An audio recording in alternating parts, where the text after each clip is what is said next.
Hi, everybody. Welcome to my show, The Dennis Prager Show. There's a new book out called Fight.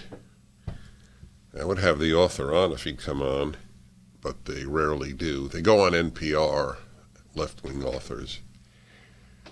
They don't come on programs like my own, even though I treat people who differ with me, even people who call me bad names, like the professor at UCLA who wouldn't even play in the orchestra that I conducted 3 years ago at the Disney Concert Hall.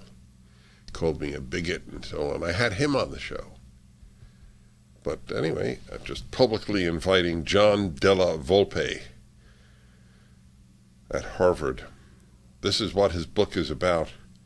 Summarized by the Daily Mail. Time is on the Democrats' side. Gen Z, Generation Z, is now overwhelmingly leftist thanks to Trump, Greta Thunberg, Parkland High School shooting, and the murder of George Floyd. New book reveals. A new book suggests Generation Z, which has just begun reaching voting age, overwhelmingly backs Democrats, offering President Biden and his party encouragement even as they face difficult midterm elections. The latest polling puts Biden's approval rating at less than 40%. Gallup last year charted a major swing from Republican to Democrat across the nation. They meant to Republican from Democrat. Daily Mail gets a lot of printing errors wrong. Makes a lot of printing errors. Gets a lot of printing errors wrong, is redundant. But John Della Volpe, polling director at the Harvard Kennedy School Institute of Politics and CEO of Social Sphere, says the latest generation of voters, shaped by the Great Recession, Greta Thunberg, race protests, and the rise of Donald Trump, suggests a brighter future. Generational replacement will not be kind to Trump's Republican Party. It's worth noting that I believe that the left wants Donald Trump to be the nominee for president in 2024. Even with him sidelined as he is now, their preoccupation is with Trump. It's not the Republican Party, this dishonest member of the faculty of Harvard, which I know is shocking to think that might exist, but apparently does. Trump's Republican Party. If, God forbid, Donald Trump were laid low by disease or even death, they would still say Trump's Republican Party.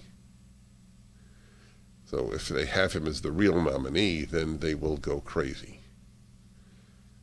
By the way, they are allowed to go crazy. Our side is never allowed to go crazy. Just remember that. All hysteria is in the province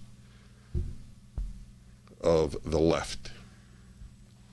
He listed the events and themes that shaped them, that is Generation Z, through their teenage years, starting with the Occupy Wall Street movement. Really? Why don't you ask your Gen Z child or grandchild, can you tell me about the Occupy Wall Street movement? I would be shocked if 5% of Generation Z can identify the Occupy Wall Street movement. It is an ode to the bubble in which this Harvard professor lives, that he thinks Gen Z is not only aware but influenced by the risible, which is a fancy word for laughable, Occupy Wall Street movement. Through the 2018 shooting in Parkland, Florida. Why would that influence their vote? The 2018 shooting in Parkland, Florida.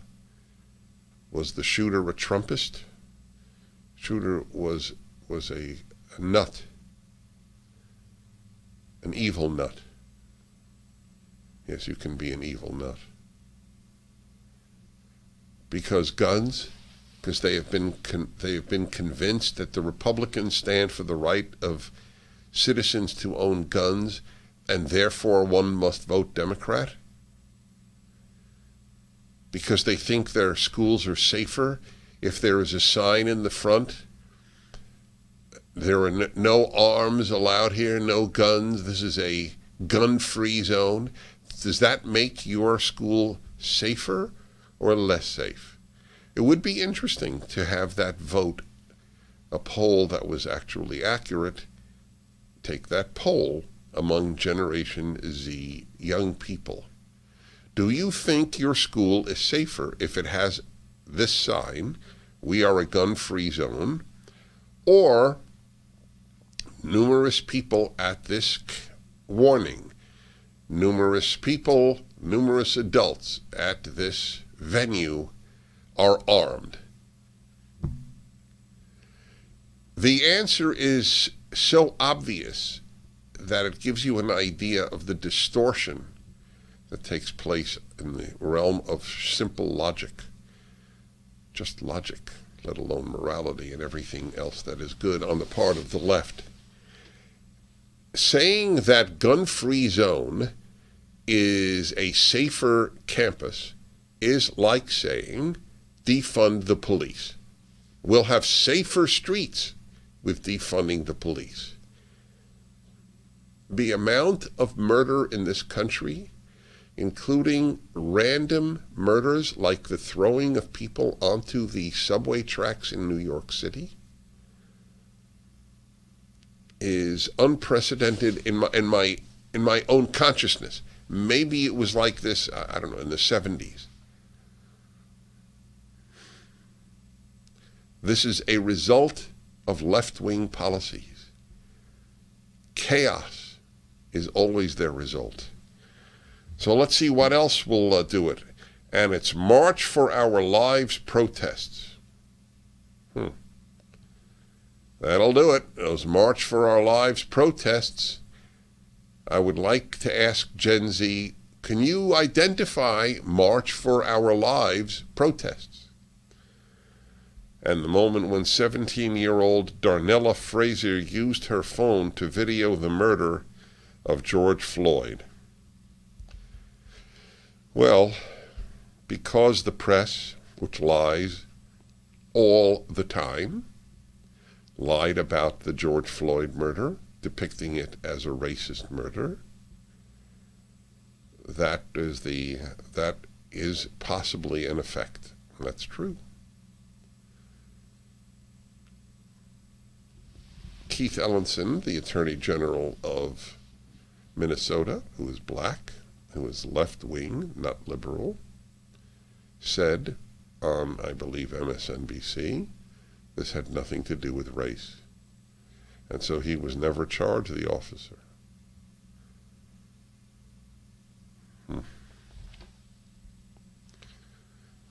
As younger people age, as younger people begin to make voting a more regular habit, there is no question, oh God, I love these prophets of the left. There is no question. The certitude of people on the left is impressive. That they will be voting for the values that they've been developing over the last couple of years, namely, concern about the way in which capitalism is practiced.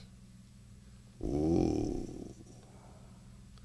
That's why they don't like PragerU videos, because we make a moral and rational defense of capitalism. There is no other way to lift people from poverty or keep liberty. There is no other way. I will admit that big business are despicable. I've always said that. They have no moral values. They go solely where the winds blow. If they blow communist, as in the Western world, then they go toward communism. If they blow Nazi, like in Germany, then big business blows in favor of Nazi. big business doesn't have a moral molecule in it. In fact, I don't know what word preceded by big does. Big government, big pharma, big labor. Back in a moment.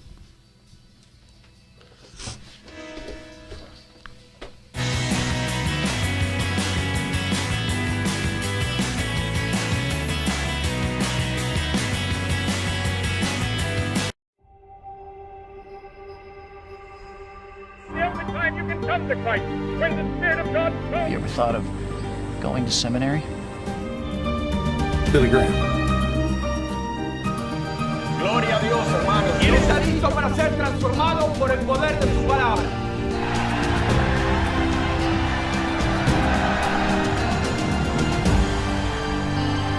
Look for Salem Now in the App Store or go to salemnow.com. Streaming on Salem Now. I grew up poor, which is even worse than being poor. Our lunch consisted of whatever my mother could scrape together from the dinner the night before. We would have sandwiches with no meat. My American dream entailed working hard and making $20,000 a year. But I surpassed that goal and became a corporate CEO. Put in an economic growth plan called 999. 999! We'll all be able to say, free at last! Free at last!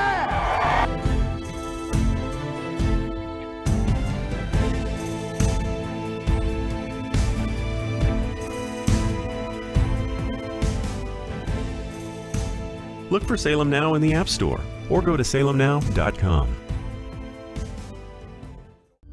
Man, I miss my father, and I want him to be here with me, but he's not. We all had something in common. A lot of us were miserable. We had no fathers in our lives. This is how I began the life of crime. I desired to have a father who would tell me that what I did was wrong. Look for Salem Now in the App Store or go to salemnow.com. The only time you can come to Christ when the Spirit of God comes. Have you ever thought of going to seminary? Billy Graham. Gloria a Dios, hermanos. ¿Quién está listo para ser transformado por el poder de su palabra?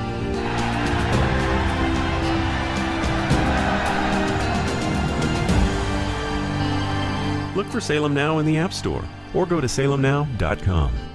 Streaming on Salem Now. You're out of your mind if you think this family can pick you up every time you fall. Every time I take one step forward, seems like I fall. Boy, Dylan Wright came in this morning. He wants to fight you. Never say die, gonna give it all. This is your opportunity to get back on your feet.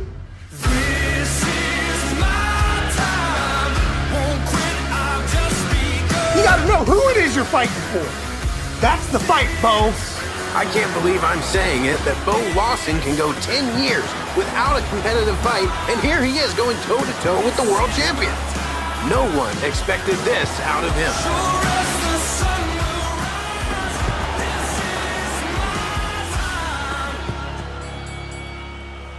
Stream on your phone, tablet, or TV. Look for Salem Now in the App Store or go to salemnow.com.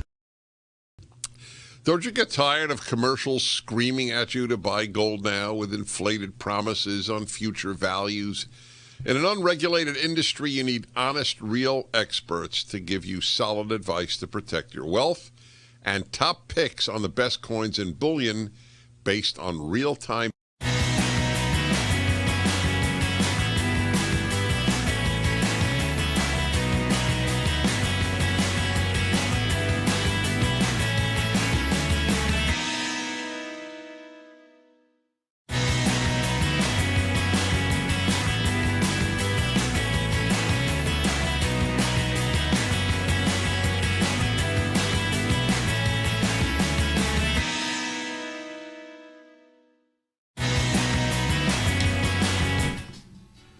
Hi, everybody.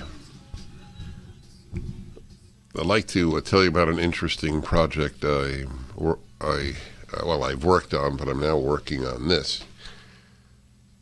Many of you know, and many of you have read my Rational Bible. Genesis and Exodus published already, Deuteronomy coming out this year, later this year, but early this year, next month actually, or March, before Easter and Passover, is my Rational Passover Haggadah. And I fully understand that this may not immediately interest you like my Rational Bible. So I know that this will appeal to you as much as my Rational Bible, so we're doing something interesting with the publisher. We're shipping 50 free copies, as soon as published, to listeners who submit the most compelling reasons why they should receive a copy. You should explain why you would never normally buy such a book, or might not buy such a book, but are willing to email comments to me after reading the book. It's not very long. Within a week of receiving the book. And as the book is short, won't be a big issue. All requests should be sent to Dennis@DennisPrager.com.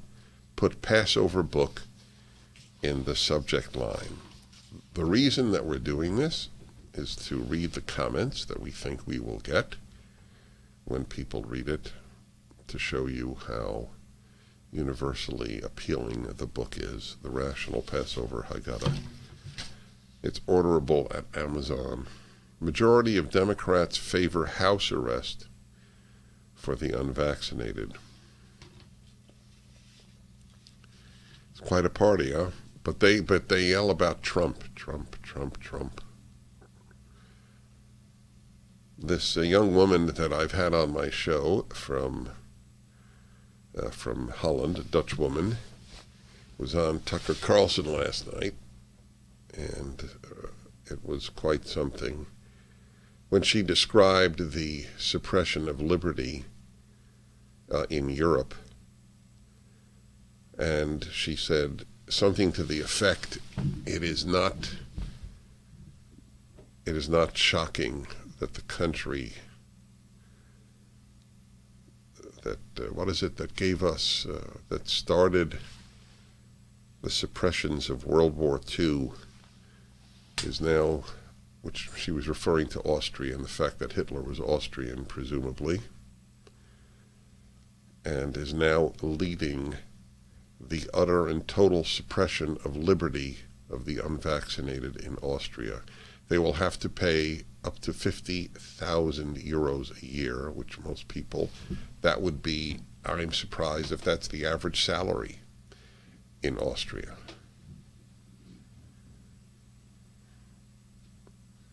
Yes, there's never been a real love of liberty among the majority of Europeans. That's why the French gave the United States the Statue of Liberty. You have to understand, and as I repeatedly remind people, it is not natural to love liberty. We in America are spoiled. This is such a free country that we think that it is the human norm to want freedom. But as you see in the United States, it's not the human norm. The left part of this country doesn't give a damn about liberty. That's not even true. They don't give a damn about preserving it. They give a damn about crushing it. The freer a country, the less powerful the left. That's a definition. That's definitional. Freedom and leftism cannot coexist. In that sense, the left corresponds to human nature more than the right does. The right says, take care of yourself, take care of your family, take care of your neighbor. That's not as natural as, take care of me. Ta-da! Take care of me. That's the motto of the left. I'll take care of others, or I'll take care of me and others. That's the right-wing motto. I'll take care of me is less appealing than you take care of me. People want to be children, not adults. Freedom makes you an adult. Left-wingers are children, every single one of them. Bernie Sanders is a grown-up child. That's how I see him. He is identical, I am sure, to the Bernie Sanders he was as a kid. Nothing has changed. Take care of me. Take care of me. Take care of me. Have things for free. The idea that you take care of yourself, your family, your neighbors is grown up, is adult. And that is not the yearning of the human being to grow up. And the vehicles to grow up, liberty, marriage, children, these are all on the wane. That is, yes. Wow, look at that. The average salary in Austria, 45,000 euros a year. There you go. So is it possible they will have to pay more than their whole salary if they are not vaccinated? Even if you had COVID? We are truly watching the decline of the West. It's really God versus safety. There are some Orthodox Jews who have declared the whole movement, the whole vaccination fanaticism, avodah zarah, as they would put it, avodah zarah, idol worship. It is. It's exactly what it is. Idol worship. There is no God but safety, and Fauci is his prophet, to put it in Muslim terms. The Muslim proclamation of there is no God but Allah, and Muhammad is his spokesman or prophet. Democrats are more than twice as likely as other voters to favor harsh government restrictions being placed on unvaccinated people's lives, ranging from fines and house arrest to imprisonment in government facilities and loss of child custody, in a recent poll conducted by Rasmussen Reports. 48% of Democratic voters said the government should be able to fine or imprison those who publicly question the COVID vaccine's efficacy. Fine or imprison just for questioning, even if you're a doctor, even if you're a Yale epidemiologist, as Harvey Risch. Back in a moment. Prager Show, live from the Relief Factor pain-free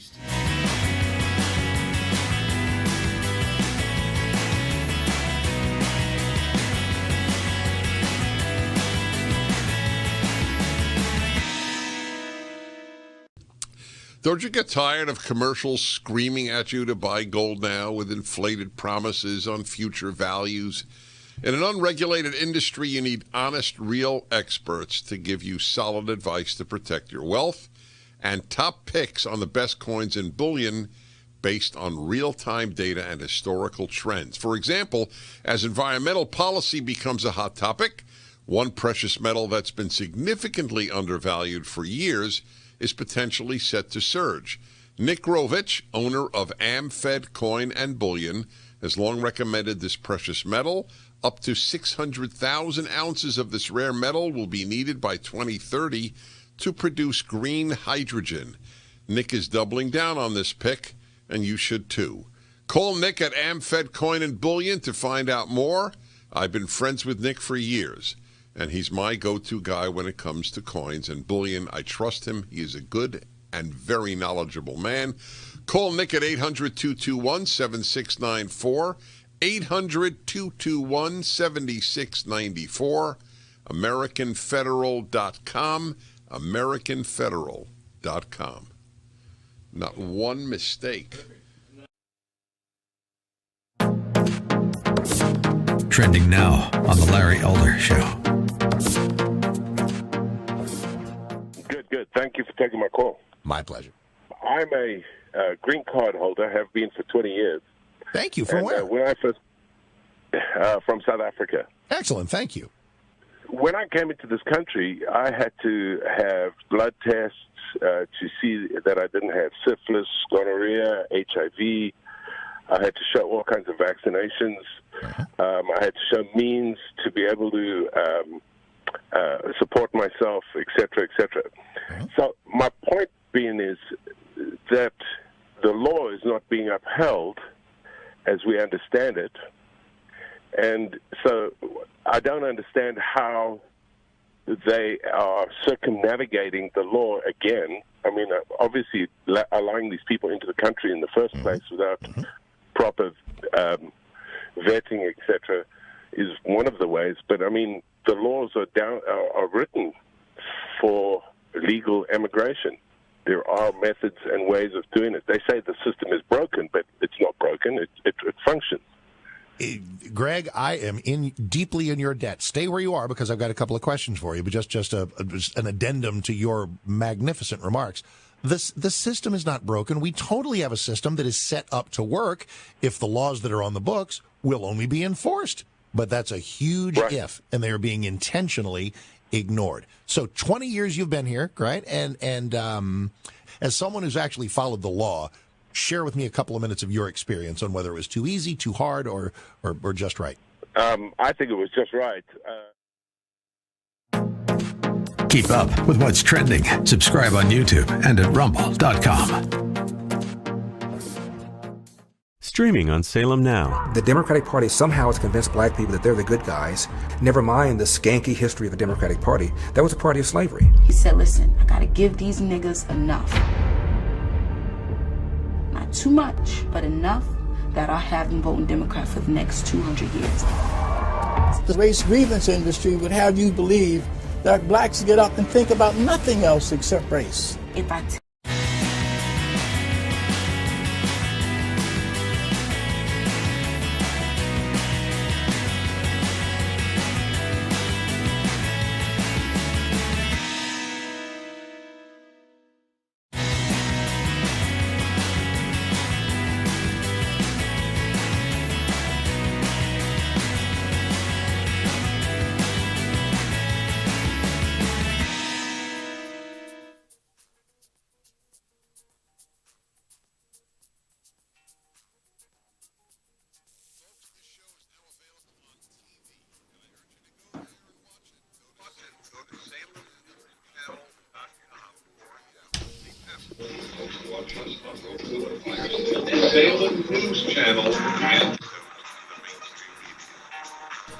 Hi, everybody. I'm Dennis Prager.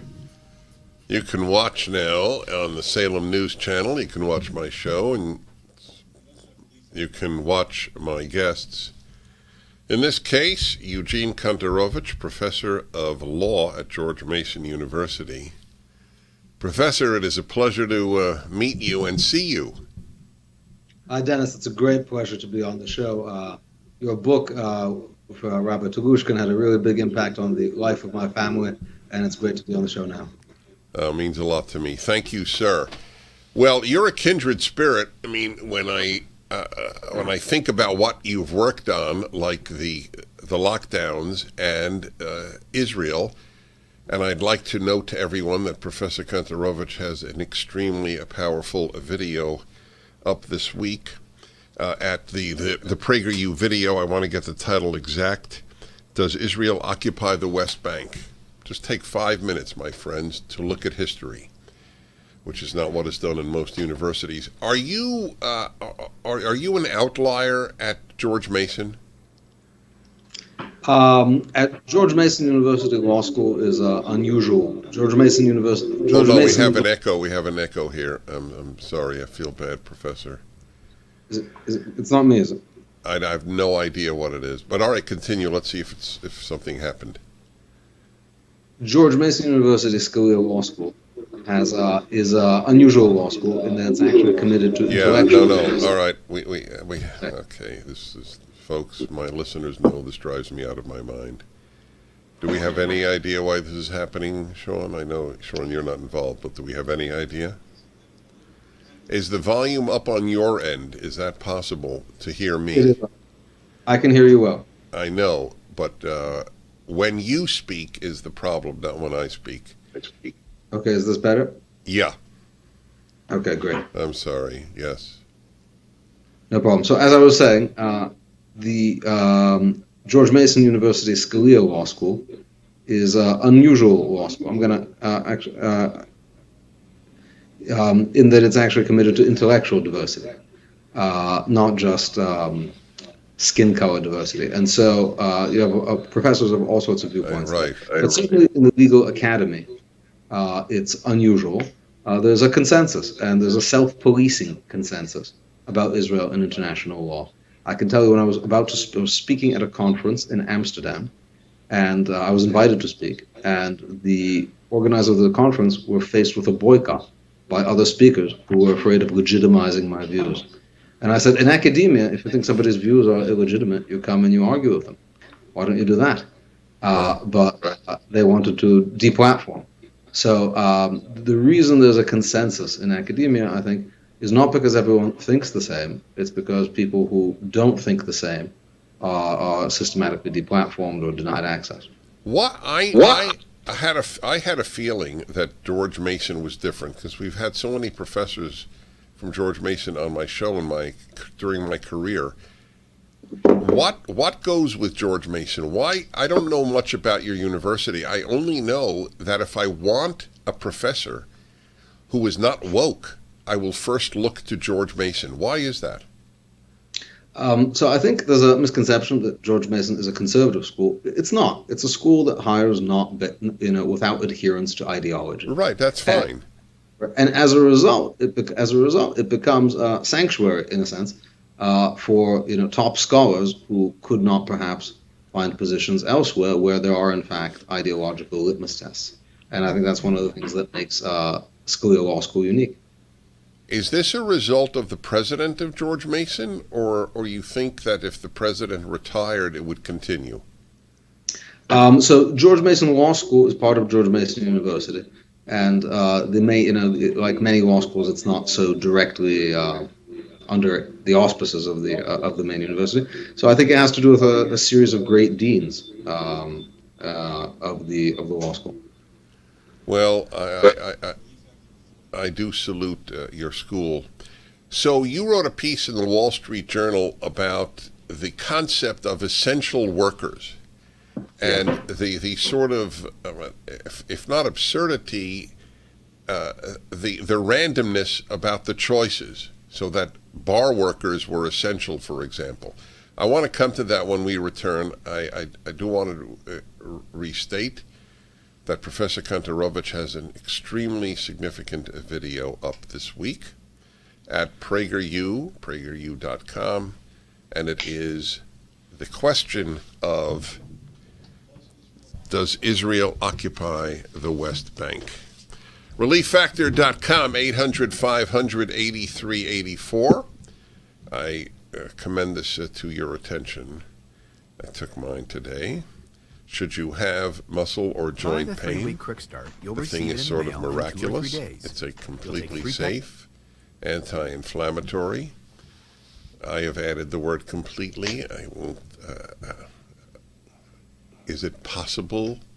Anyway, I'm not going to dwell on that. I'm thinking of lawyers, which is a very problematic thing for truth. In any event, it's magnificent. Try it for 3 weeks for $19.95. If it doesn't work in 3 weeks, it probably won't work. That's what the manufacturers tell me and tell you. So try it for 3 weeks for $19.95 at ReliefFactor.com.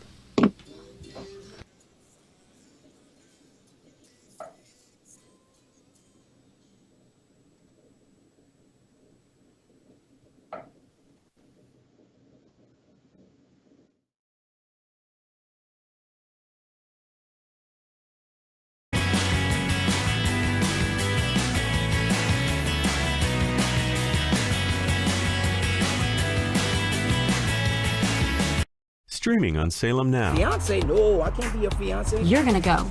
You're gonna be my fiance, and you're gonna be the most amazing, fascinating, most successful man ever. We're only gonna be there for a few hours, eat dinner, and I promise we'll have the best breakup of all time. My baby, my princess. Oh, yeah. Stream on your phone, tablet, or TV. Look for Salem Now in the App Store or go to salemnow.com. Trending now on the Dennis Prager Show. When I started teaching, I was only 25. I was only 7 years older than my students. That's not a great span of time for between a man and a young woman, and it is a daily distraction. That's right. It is. I thank you for your honesty. That is exactly right. And it is not his fault. He's built that way. It's no more his fault than food is a distraction to the hungry. Okay? There is no difference between the two.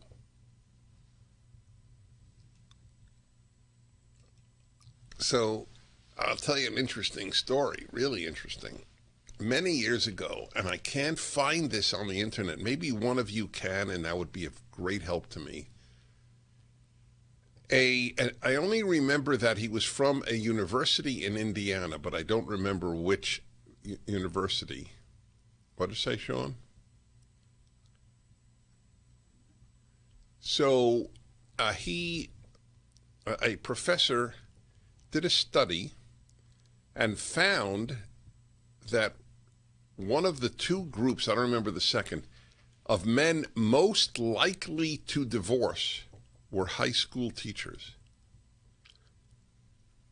And I think college teachers. In other words, men around a great number of young women divorced at a greater rate than any other men. And I had that professor on with that study. So if you could find that, I could read it to you. Keep up with what's trending. Subscribe on YouTube today.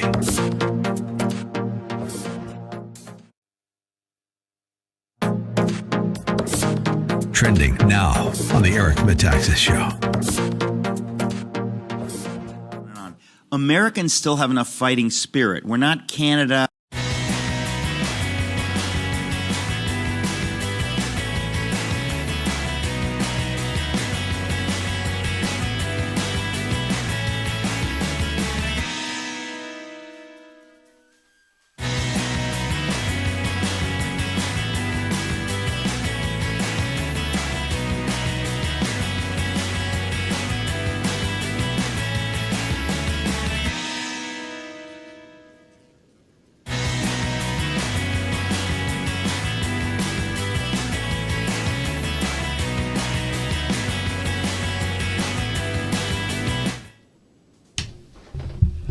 All right, back with Professor Eugene Kantorovich.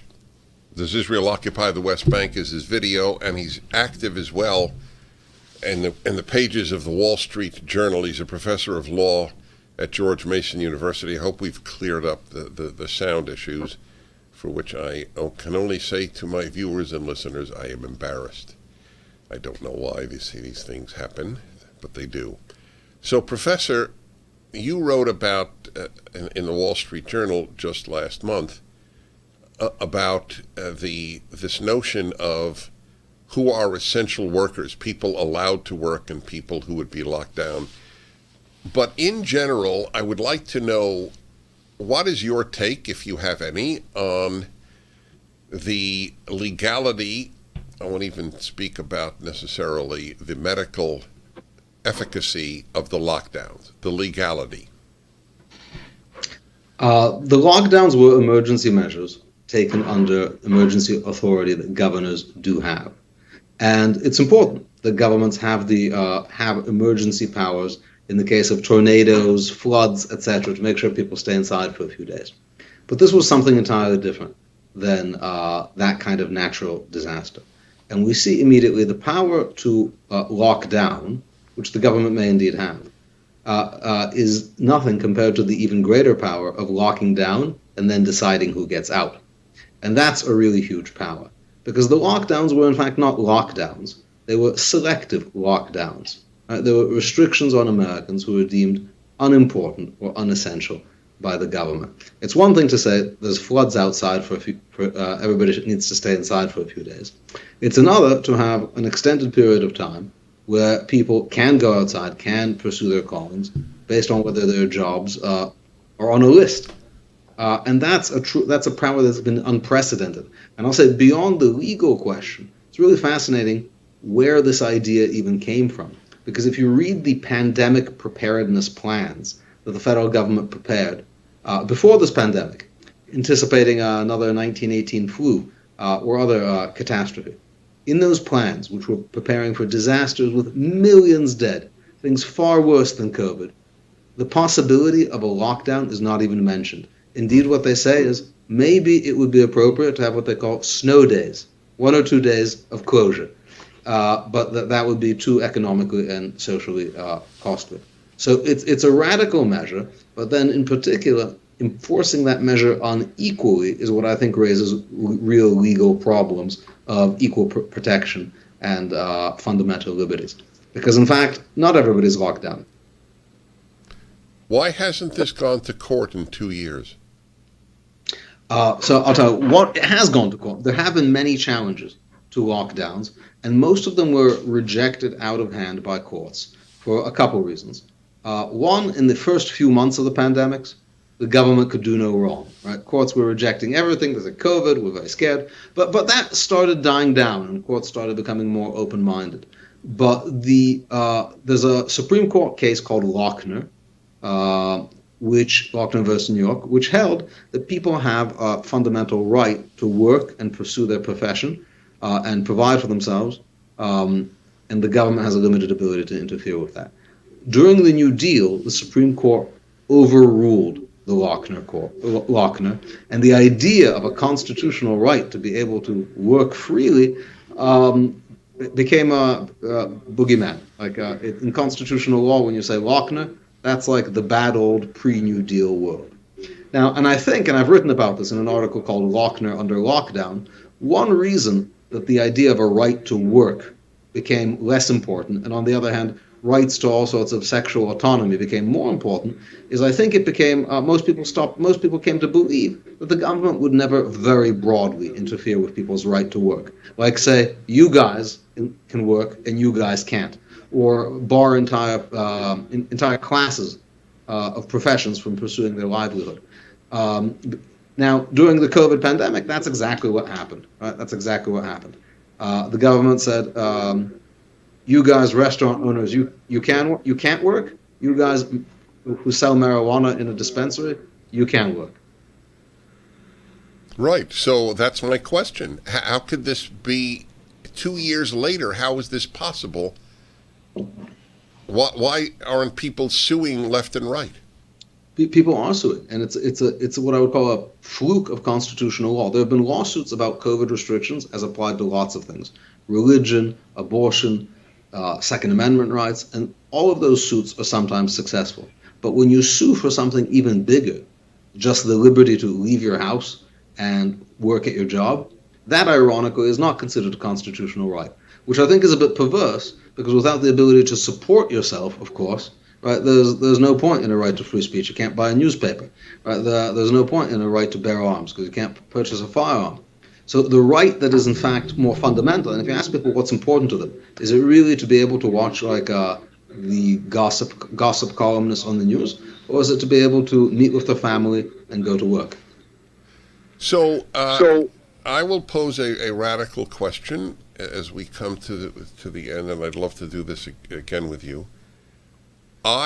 Seeing the suppression, the irrational suppression of liberty in this country for 2 years, I am now prepared to remove all emergency powers from all governors as a matter of law.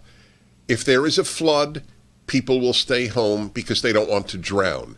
I am willing to risk people drowning in a flood because they did something stupid, rather than have what we now have had. Yeah, certainly I think this was an overreach of emergency powers of unparalleled proportion. Right, but when there is an overreach, then maybe the power itself is the problem.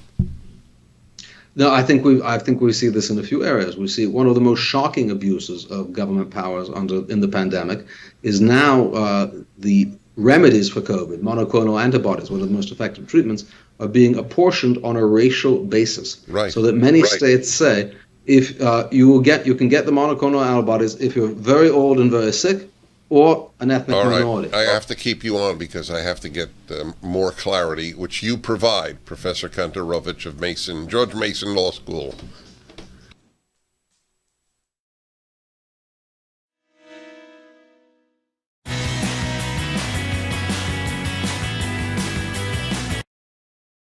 This is why we're fighting for the soul of America. You should be able to share ideas without fear of being fired from your job or shouted down. You are not to be heard. This is one of the few things we have no precedent for in the United States. You have the right to remain silent. Look for Salem Now in the App Store or go to salemnow.com. Streaming on Salem Now. The public would be outraged if they knew the truth. Why do you think our politicians are not on the sidewalk right now talking to you? No have no respect. The old wall randomly turns into a guardrail, followed by miles of open border.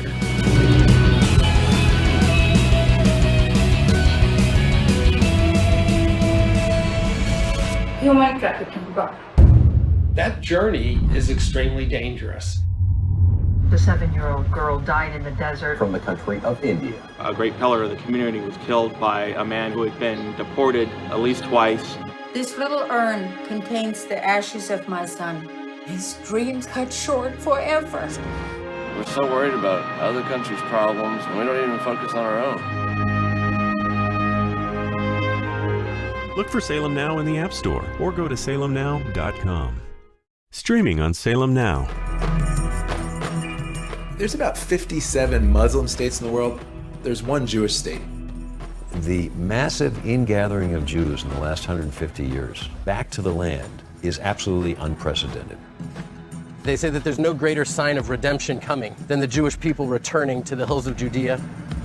As a Christian, I've always supported Israel's claim to the Holy Land. To me, the Palestinians were just getting in the way of God's plan. 300,000 Palestinians are unemployed.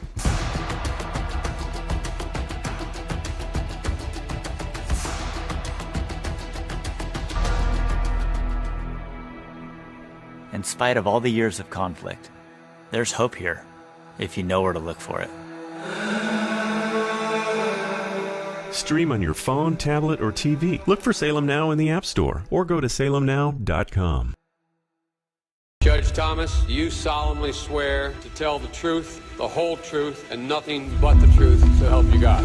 I do. I was under constant attack. You're not.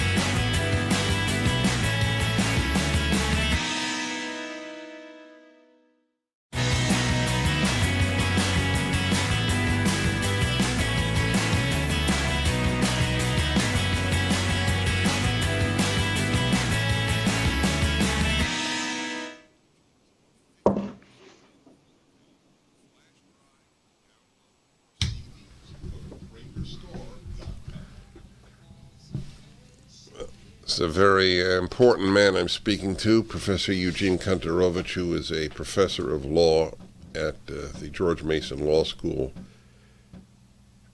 Professor, as bad as things are in this country, and I am, as I said, for the removal of all emergency powers from governors, it's so obvious that you don't even have to comment on this. I don't want to put you on a political in a political arena, but every Democrat will abuse this by definition, and they have. But America is a bastion of freedom compared to Israel and Europe. nobody other than Sweden has taken liberty seriously. Has this disturbed you? What's happening in many countries has disturbed me.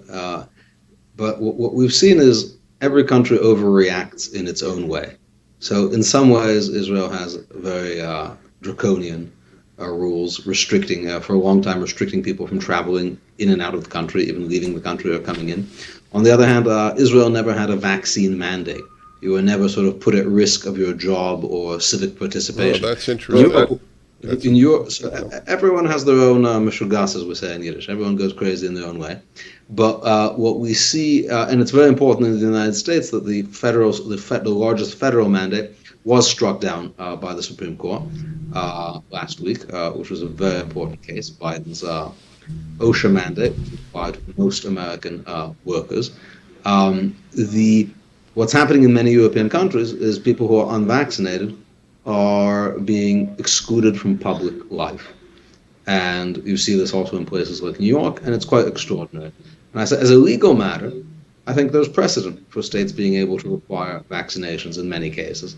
I think in the case of COVID, that argument's becoming increasingly arbitrary, as the vaccine that they're proposing to give people is a vaccine for a different virus. And so today, when they're pushing vaccines on people, it's a vaccine that was made for a different virus. That seems completely arbitrary. But the leading case that in America on which this whole authority to vaccinate people was based on is called Jacobson versus Massachusetts. And it said that the state of Massachusetts could require that people either be vaccinated or get a $5 fine. It's about $160 today. So that doesn't provide for the authority of the state to compulsorily vaccinate people. It provides the authority to give you a parking ticket if you do something in the state that's obnoxious. All right. But today, people's participation in public life is being conditioned on it. All right. We're going to have to do a part two. I thank you. I urge my listeners and viewers to watch the professor in the latest PragerU video. Thank you, sir. Thank you, Dennis, so much for having me. Great pleasure.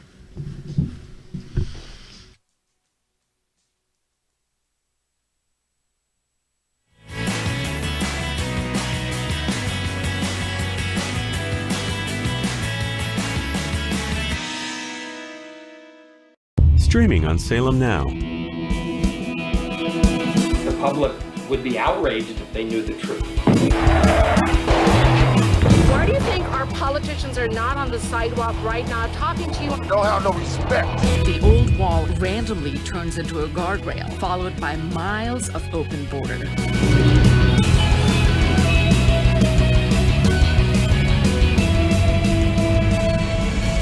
Human trafficking bar. That journey is extremely dangerous. The 7-year-old girl died in the desert. From the country of India. A great pillar of the community was killed by a man who had been deported at least twice. This little urn contains the ashes of my son. His dreams cut short forever. We're so worried about other countries' problems, and we don't even focus on our own. Look for Salem Now in the App Store or go to salemnow.com. Streaming on Salem Now. There's about 57 Muslim states in the world. There's one Jewish state. The massive ingathering of Jews in the last 150 years back to the land is absolutely unprecedented. They say that there's no greater sign of redemption coming than the Jewish people returning to the hills of Judea. As a Christian, I've always supported Israel's claim to the Holy Land. To me, the Palestinians were just getting in the way of God's plan. 300,000 Palestinians are unemployed.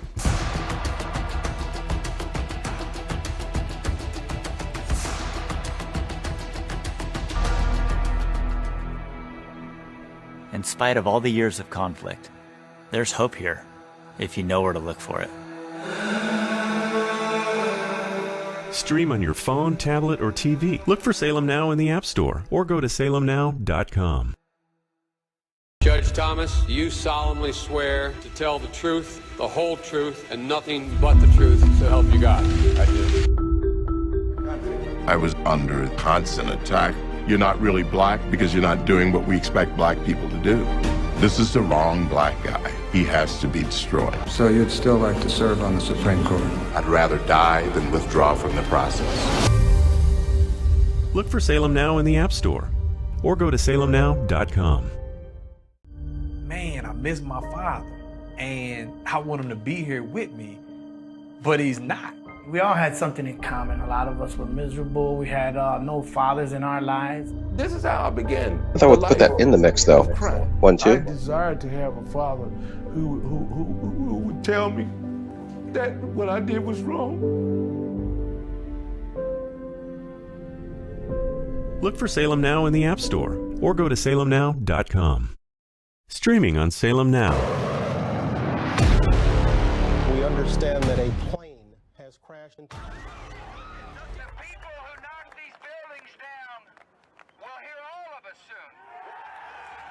Biggest and most costly manhunt in U.S. history. United States killed Osama bin Laden. There are reports surfacing that Al-Qaeda has placed a $50,000 bounty on the heads of any U.S. Navy SEALs. Nobody's going to survive that. There's nobody in that. This is the single largest loss of life in Afghanistan in a single incident. Most of them are U.S. Navy SEALs. We discovered bullets in the bodies of the Navy SEALs. The military threw them away. More likely than not, that supports a shootout on board. Anybody out there, we have a fallen angel.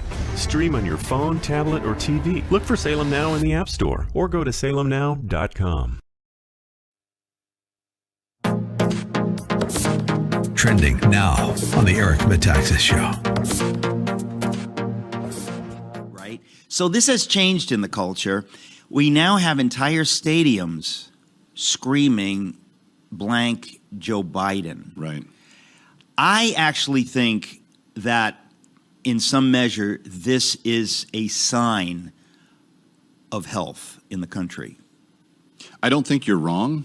In fact, my last column, I talk about in essence, what the American people are feeling in terms of how they're being treated by the current administration. Now, excuse me, by the way, I'm not saying I approve of it. Right. It makes me uncomfortable. Clearly. But at the same time, we're talking about what we're observing. It seems like a strange sign of health that we feel free enough to say that. Well, and I don't even know that we necessarily feel free. What I would say is that the American people feel like kind of a battered spouse at this point.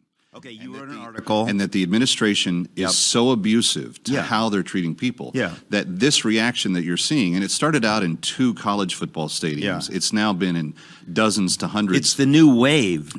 NFL teams had it going on this week. Talladega or NASCAR or whatever they ran had people chanting it.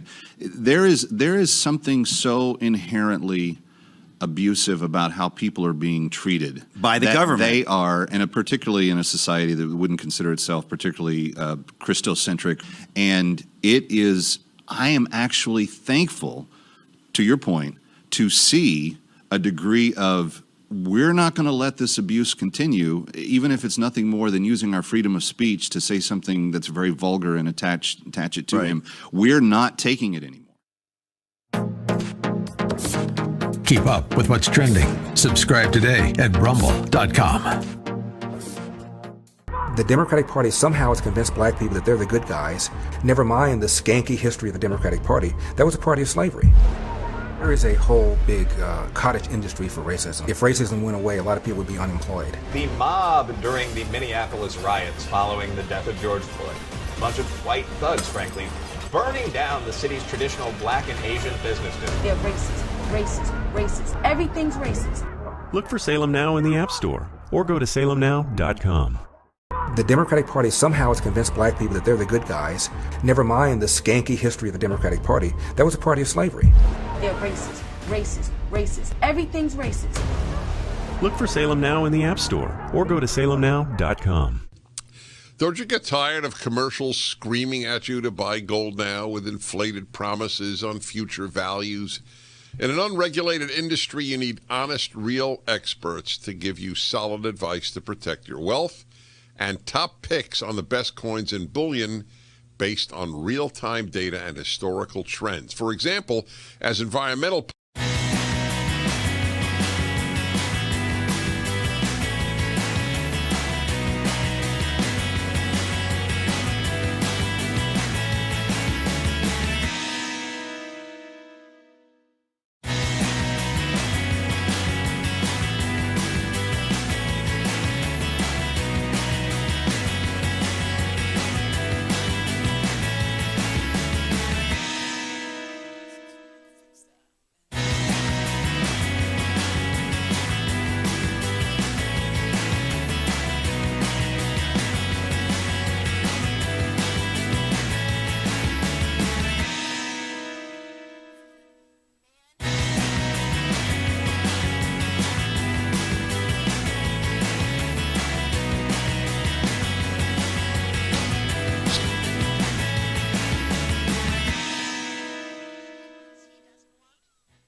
Hi, everybody. The Male-Female Hour is the second hour of my show every Wednesday. Amazing how fast the weeks go. It blows my mind. As I've told you, I measure the speed of life by week. Days take their allotted time, months do, but weeks fly by. So once again, we are at the Male-Female Hour. I think it's the most honest talk about men and women, and there are two reasons. A, I have no inhibitions with regard to talking about men and women, and even sexual matters. They're part of life. They should be addressed. And the other is that I am neutral. I am not a man fan or a woman fan. I'm a good person fan. And the distribution of jerks and fine people is pretty much balanced between men and women. Today's subject is divorce, and I specifically have two questions to you. And only call in on these questions, please. Thank you. Question number one, looking back, if you are divorced, looking back, do you wish you had worked harder or differently to maintain your marriage? The other question is the flip side. Looking back, do you think you made a mistake in staying in your marriage? There you go. Every so often, I pose questions. I obviously comment on what you say, for the most part. But, as I said, every so often I pose questions, and the amount that I and other listeners learn is quite remarkable. Having people from every walk of life call in and answer the questions I pose about their lives is a real doctorate in human life. So call in 1-8-PRAGER-776 or 877-243-7776. Two questions. Do you think you divorced too easily? Do you wish you had divorced? Do you wish you had divorced if you didn't? Divorce is a tragedy, but it's not a moral failing. It's a moral failing if you have hurt your marriage, that's true. But a lot of times divorce is between two good people, neither of whom is a villain. It used to be, it's one of the few, I think, good changes, although many would disagree with me. If a person were divorced, they couldn't run for president. It was considered a shame. It's a very tough issue in a certain sense because society has a vested interest in people maintaining a stable home. I've been divorced. It was tragic. It is painful. I think that the issue of children, I've felt this before I was ever married, because I worked with young people a great deal, and a lot of them came from divorced homes. And I concluded prior to my ever marrying, let alone divorcing, that the problem or the challenge to children is not the divorce as much as it is what happens after the divorce. If the two parties are decent and mature, which is not the majority of cases, but if they are, and they put the children before their anger or hurt, then the child can do fine in life. As so many children whose parents have divorced have done in life. But the question on the table for today is not children, although that might figure in your answer. It's an interesting question to which I don't even have a clue. I wouldn't even hazard a guess. Do more people regret that they divorced, or do more people regret that they stayed married? It sounds a little dark, but it's not dark to me. It's a mature question that is worthy of a response.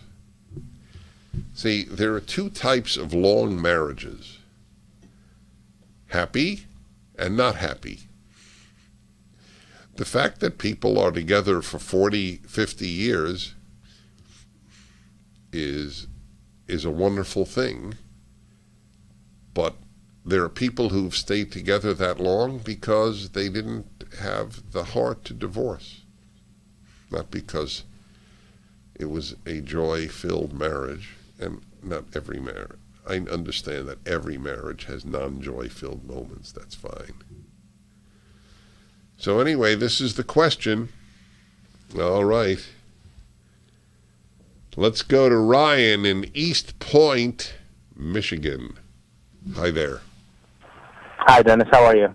Well, thank you. Right. So a few years back in 2019, I ended up getting divorced. We hadn't been married very long, only about 2.5 years. We got married very young.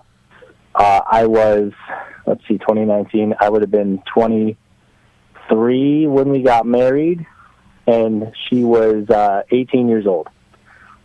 So, but we figured, why waste time? Because it felt like the right thing to do. But we grew apart, as young people tend to do sometimes as they're continuing to grow. And she decided she wanted something else out of life. And initially I pushed back pretty hard. I had made a promise forever, and I guess that she had not. But looking back, I guess I'd rather have a partner than a captive. And I would have felt, if she was unhappy and I'd managed to stave off the divorce, I would have felt more like I had a captive than a partner. So your answer to my question is that you think it was the right thing? I think it was the right thing. Yeah. By the way, I must say, it's a very, I don't know if it's your phrase, but it's a very intelligent one. I'd rather have a partner than a captive. Thank you. You're welcome. Yeah. That was good. That's quite right. Anybody mature would rather have that.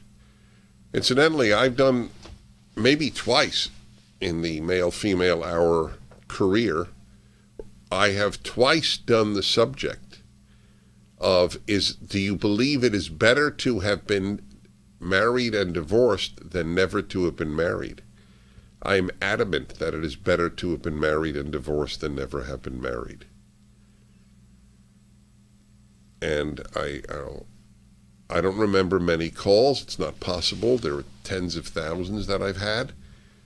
But I remember this one, young woman, I'd say under 40 or 40 maybe, and she called in and disagreed with me. Said it was one of the few times that she did differ with me. And she was a single woman who had never been married, and I asked her, after she expressed her disagreement, I asked her a question. If I had 2 men that you could date, but you could only date one of them, and the only thing you knew, they were 45 years old, only thing you knew that differentiated them was one had been married and divorced and one never married, which one would you date?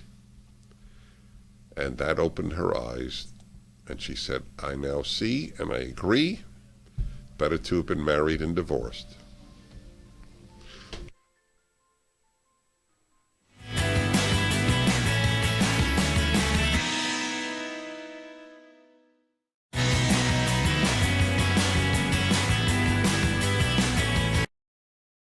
This is why we're fighting for the soul of America.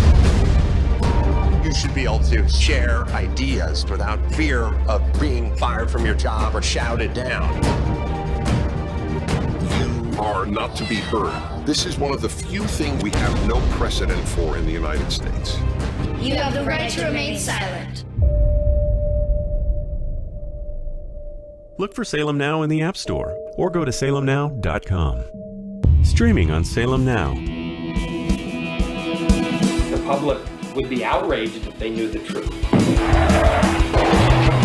Why do you think our politicians are not on the sidewalk right now talking to you? Don't have no respect. The old wall randomly turns into a guardrail, followed by miles of open border.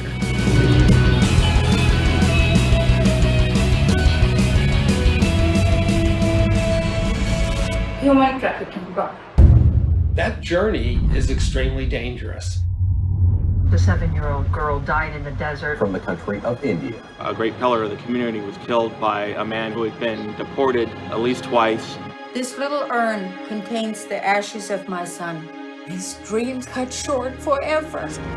We're so worried about other countries' problems, and we don't even focus on our own.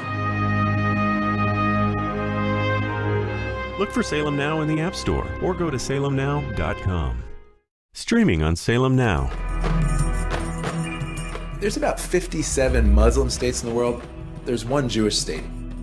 The massive ingathering of Jews in the last 150 years back to the land is absolutely unprecedented. They say that there's no greater sign of redemption coming than the Jewish people returning to the hills of Judea.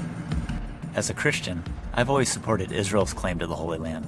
To me, the Palestinians were just getting in the way of God's plan.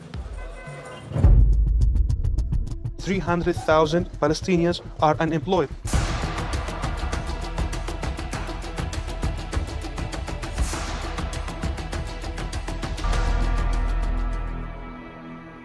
In spite of all the years of conflict, there's hope here, if you know where to look for it. Stream on your phone, tablet, or TV. Look for Salem Now in the App Store or go to salemnow.com. Judge Thomas, you solemnly swear to tell the truth, the whole truth, and nothing but the truth, so help you God. I do. I was under constant attack. You're not really black because you're not doing what we expect black people to do. This is the wrong black guy. He has to be destroyed. So you'd still like to serve on the Supreme Court? I'd rather die than withdraw from the process. Look for Salem Now in the App Store or go to salemnow.com. Man, I miss my father, and I want him to be here with me, but he's not. We all had something in common. A lot of us were miserable. We had no fathers in our lives. This is how I began the life of crime. I desired to have a father who would tell me that what I did was wrong. Look for Salem Now in the App Store or go to salemnow.com. Streaming on Salem Now. We understand that a plane has crashed into... The people who knocked these buildings down will hear all of us soon. Biggest and most costly manhunt in U.S. history. United States.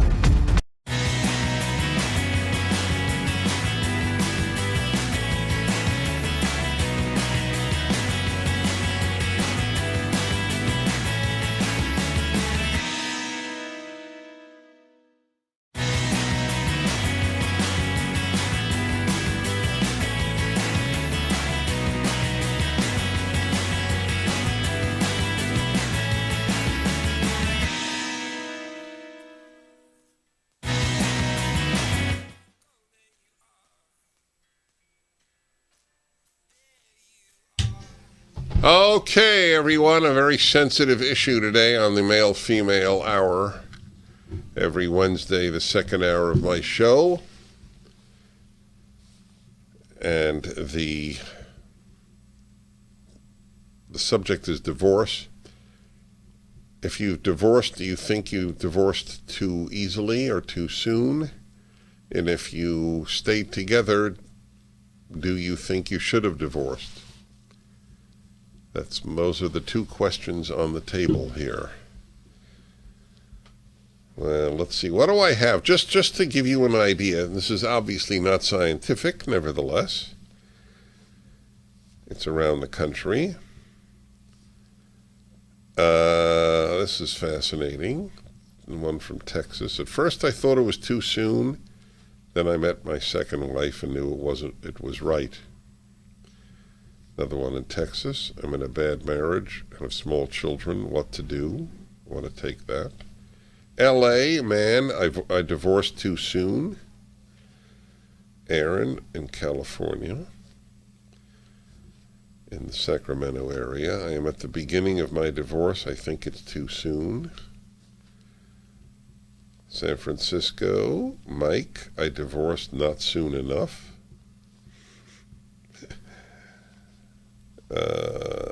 Mimi in Texas. Wasn't my choice. It was too soon. Loanne in Illinois. Divorced just in time. And finally, California. Leah, it was perfect timing, no regrets. All right, let's see here. Let me take the one about the bad marriage in Dallas. By the way, somebody hung up. That doesn't mean I won't take your call. I understand why you hung up. You thought, because I usually summarize when I don't take calls. I'm just telling people how varied the responses are. I didn't want you to hang up, and so nobody has to hang up. Dallas, Michael, hello. Hello, Dennis. Hi. Great talking to you. Difficult subject. Yep. But yes, you said it. I've been married for 19 years. I knew it was a bad marriage a long time ago, but I have a high threshold for pain, and we still have 2 young children. How young? And my wife knows that I'm the type of guy who would never leave, and I'm afraid I'm going to spend the rest of my life miserable. Well, there are 2 separate issues. First, just tell me the ages of your children. From 18 to 9. Right, okay, so some are not that young at all. Okay, your wife knows you would never leave. Then you said, I'm the type of guy who just endures this stuff. But you didn't finish the sentence. Your wife knows you wouldn't leave, and therefore what? They don't mind riding me like a mule. I mean, there's this. It's not like your previous caller said. I just want a partner. I want somebody who can. Right. So why are you staying, or why have you stayed? Because I love my children. Dad at home. I was raised. Okay, that broke up a little bit. You because of the children. I'm sorry, Dennis. Yeah. No, I don't mind. Because of the way I was raised. Go on. Yeah. You were raised in such a home? Yeah, that you stay married. You work. You man up. You be there for right, the kids. You go to work. I completely understand. Okay, so your question is, will you hurt your children if you leave? I'm sorry, Dennis. You cut out. I know. We're not having a great connection. It's very sad. The question is, do you think you will hurt your children if you leave? Is that why you're staying? I think it'll hurt everybody, and including her. I want to hurt her. It would probably ruin her. She could be happy. She would be for the next 40 years. It's me. You're unhappy. We're 2 different people. Right. Okay. Yes. Mm-hmm. I feel like we're working for 2 different goals. Right. Have you gone to marital therapy? No, sir. And the reason? Just money. I work so much, and we have, just try to get. You can't afford it. Okay, I understand. All right, look, there are so many separate issues in your case. My heart breaks for you. My heart breaks for everybody concerned. Life has tragedy. This is in the realm of tragedy, no villain, from what I heard. Sounds like a good man. So let me give you some general takes. I used to think that there was a nobility in waiting till the children got older. In theory, it sounds noble. In practice, it doesn't seem to work in what I have viewed not in my own personal life, but what I have viewed in the lives of others. Kids who are in college and whose parents divorce are as jolted as kids who are in high school and the parents divorce. Everybody, I think, would agree the younger the better. If kid's 2 years old and you divorce, there's really no jolt. So the waiting issue for the sake of the children, I don't think is, it's noble sounding, but I don't know. And I'm so careful with my words because I know that a lot of people trust me, and you should. I'm trustworthy, but I could be wrong. I am telling you though what I have seen. The notion of people will be devastated is often not true. It seems that way before you divorce. Most people have resilience. I think that the human being has a right to not be life imprisoned. A good human being should not have life imprisonment. And a bad marriage is a form of life imprisonment. A few general statements. All right. Good luck to you, Michael. All right. When we come back, I will take more calls.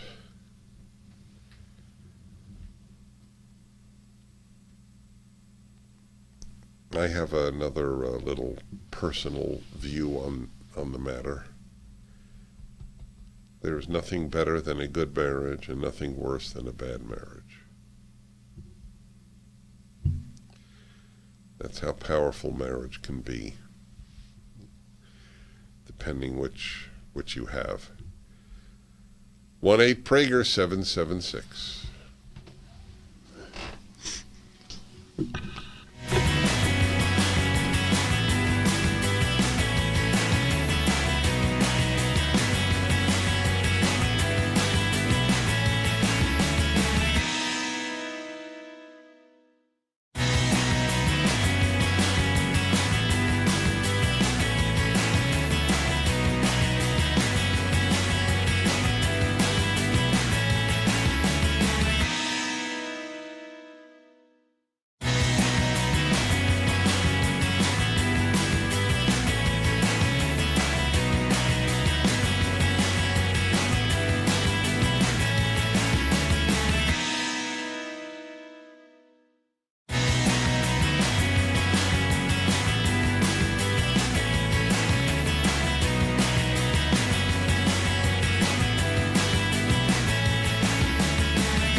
This is an intense hour. This is the male-female hour, and it's an intense one. Divorce is an intense subject. My heart goes out to everybody involved in these things. But there is no excuse for some things that are common, like poisoning children against the ex-spouse out of anger. That enters the realm of evil. But that's not the subject. The subject is, do you think you divorced too soon? Do you wish you had divorced sooner? That's the question. And we have so many answers. George, Thousand Oaks, California. Hello. Hi, Dennis. I have a little bit to say about this. And I was married 19 years, and every day of it was agony. And I would say that if you both agree that it's time to divorce and you don't have kids, you should divorce as soon as possible. If you do have kids and you agree you should divorce, you should do it when they're younger. You're doing no favors to the children by waiting till they're 18 or 19 or finishing this or that. They know that there's bitterness between you, and it affects them, and it affects them for years to come. And that was my direct experience. I'm also a child of divorce. My parents divorced when I was 7. Why did you stay together 19 years? I was like you. I believe that, okay, I'll stick this out. I'll make it work. I'll turn this square peg into a round hole, no matter what it takes. Was that her attitude as well? To support them. I'm sorry? Was that her attitude? Why did she stay 19 years? I really don't know, actually. Oddly, I don't know. Possibly the same thing. Our kids. Huh. So if she called me, she'd also say 19 years of daily agony? Probably. Yes. If I could add one more thing, since I have 2 wonderful kids, oddly enough, I would do it all over again. I would rather sacrifice 19 years of my life. Yes, just to have those 2 kids. I totally support that. But you didn't have to go through the agony to have the wonderful kids. Correct. Right. Okay. Correct. I'd love to speak to his ex-wife. Why did you stay? Okay, let's get a woman here. Leah, Laya, in Sacramento, California. Hello. Hi, Dennis. It's actually Leah, Leya, but... oh, my error. Uh-oh. Do I go to... Wait, I think I deserve the punishment room. Forgive me.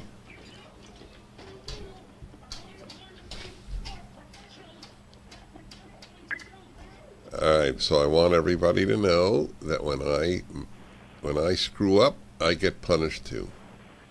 All right, Leah, and don't feel bad that you were the catalyst. There is no hard feelings with regard to you.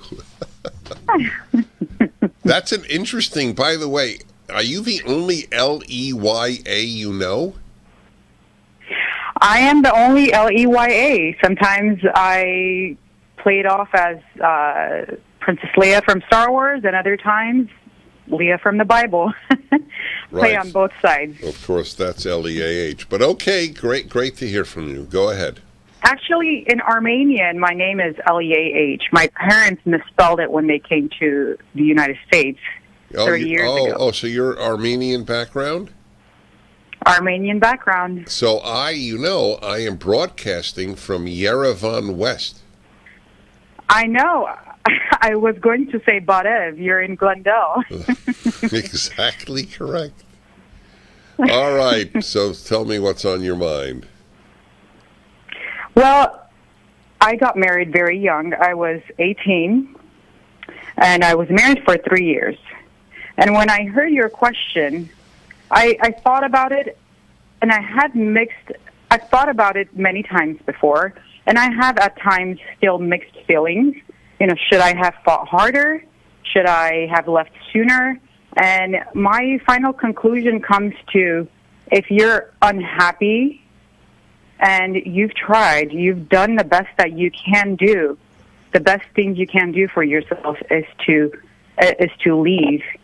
And for me, the hardest part was the community, the social pressure, my parents being very involved in church. Oh, you know what? Hang on then. I'm very curious about that. That's right.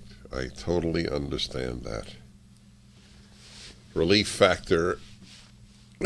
Some people need relief factor for a whole host of reasons, but the primary one is joint and muscle pain or muscle pain.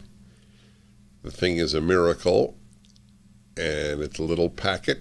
You take it, and you'll feel better very soon. So soon that the makers say if you don't get relief in 3 weeks, cancel your order. That's what they tell you to do, and give you a special price for 3 weeks. The 3-week quick start at relieffactor.com, 800-500-8384.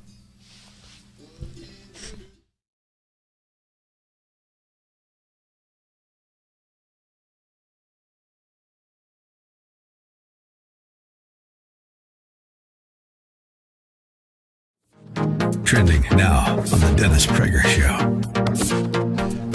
I have never seen in my life the orchestrated hatred to a group of Americans as I am seeing now. It's orchestrated hatred. You are allowed to hate the unvaccinated. Even if the unvaccinated had COVID already, and there is no scientific reason whatsoever for them to take as minimal a risk as it is the vaccine. You are to hate these people. They are killers. They are killing you and themselves. This is this piece of crap governor of California on television. Keep up with what's trending. Subscribe on YouTube and at rumble.com.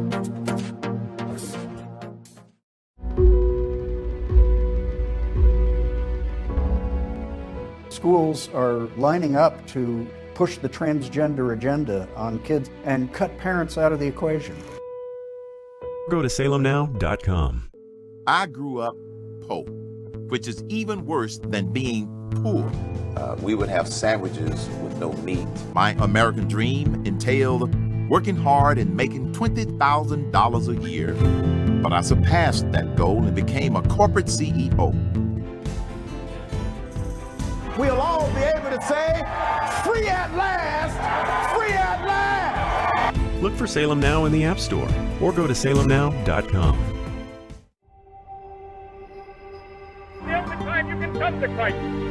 You ever thought of going to seminary?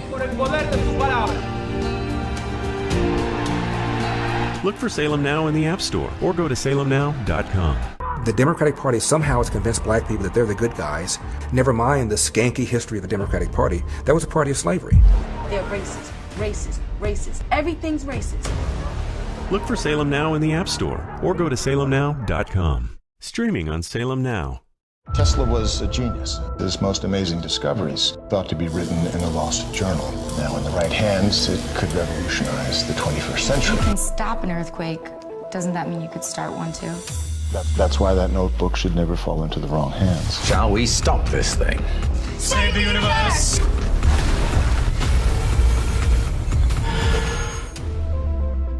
Look for Salem Now in the App Store or go to salemnow.com. Judge Thomas, you solemnly swear to tell the truth, the whole truth, and nothing but the truth, so help you God. I do.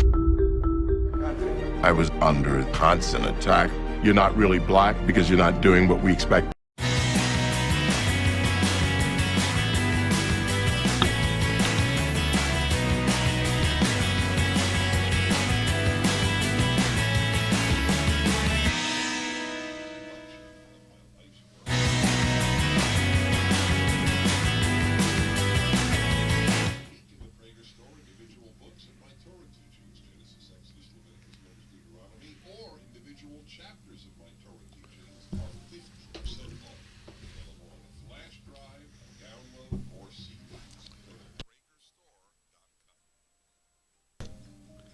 Hi, everybody.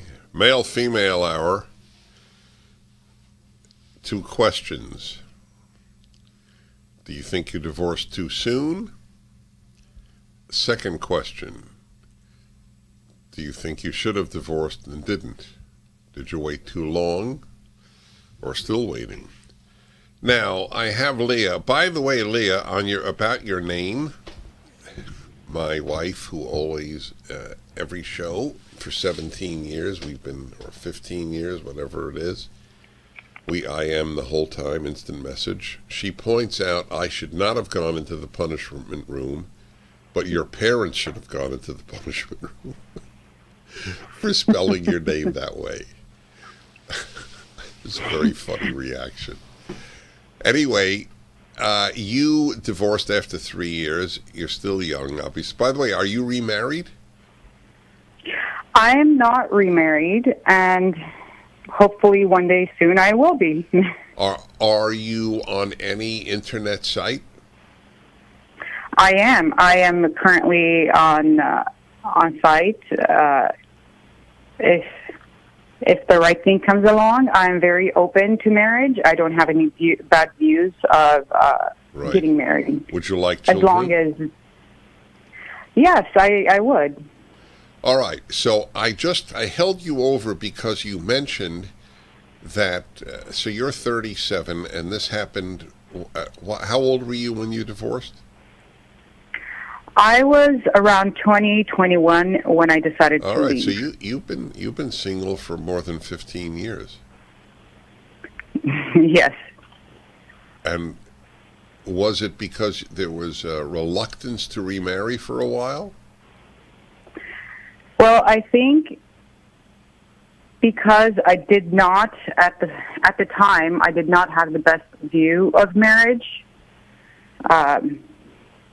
I think I found a lot of things that were maybe the reasons why I did not want to pursue marriage in my 20s. And some things that I had to overcome. How bad was the pressure from family and or community and or church not to divorce? Well, it was a very difficult decision because in my culture, you work things out. Divorce is oftentimes not an option. And church, it's very frowned upon. So it was, and my parents being very involved in church, it was a very difficult decision for me to make. And I oftentimes wondered, am I being selfish for not being happy? Should I just put a fake smile on and be happy? And I tried to work at it the best that I could. But one final conclusion that I came to is I can constantly work at my relationship, but I will always be unhappy if the other person is not willing to put in the same kind of effort. Right. If I'm the only one fighting for my relationship, it's never going to work. And that was the problem I was having at the time in my relationship. Maybe it could be because it was a cultural thing. Oftentimes, women get married and you mold to the ways of your husband. You make things work. And oftentimes, I find that women are always trying to make their relationships work. And molding to the ways of their husband. And I'm not sure if it's because maybe... Well, women do... I think women do... The nature of women is to adapt to the husband's life. I know that sounds awful to women who went to graduate school and don't think clearly, as men who go to graduate school don't either, by the way, just on other matters. But there's no excuse for only she working at it. Anyway, we could speak for a long time. I thank you.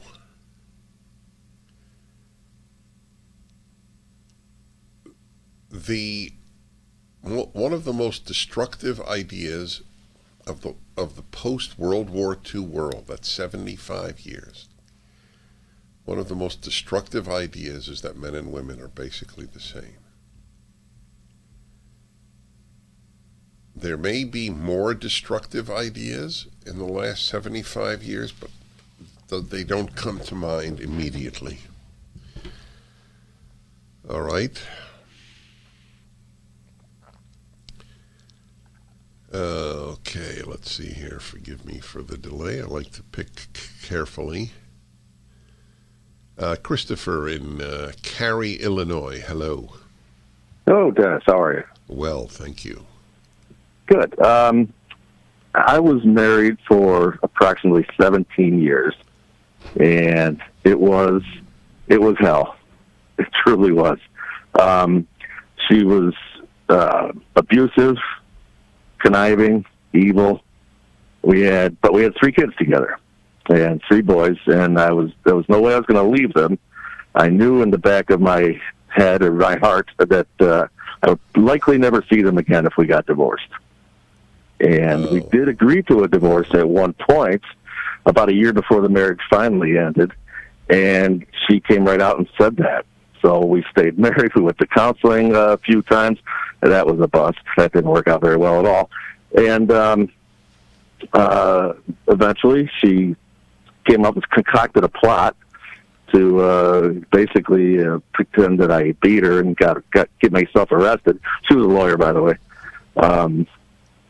And ultimately, we got divorced. It took a couple of years. I wound up with custody of my boys. And wow. Well, your fear was misplaced. Well, it took a couple of years, and it was horrible. And with the help of her father, financially, and her sister, who's also a lawyer, she helped me as well. Wow. Everybody has a story. Everybody. Back in a moment.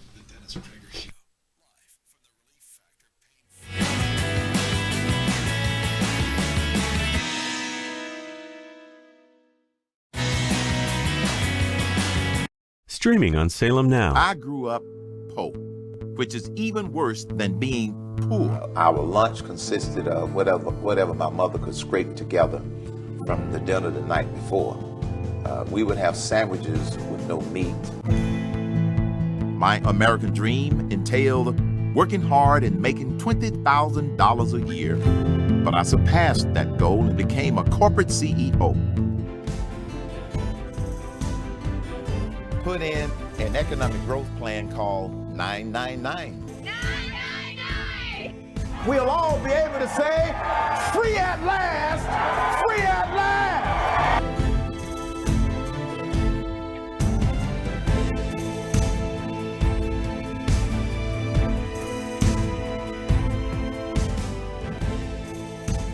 Look for Salem Now in the App Store or go to salemnow.com.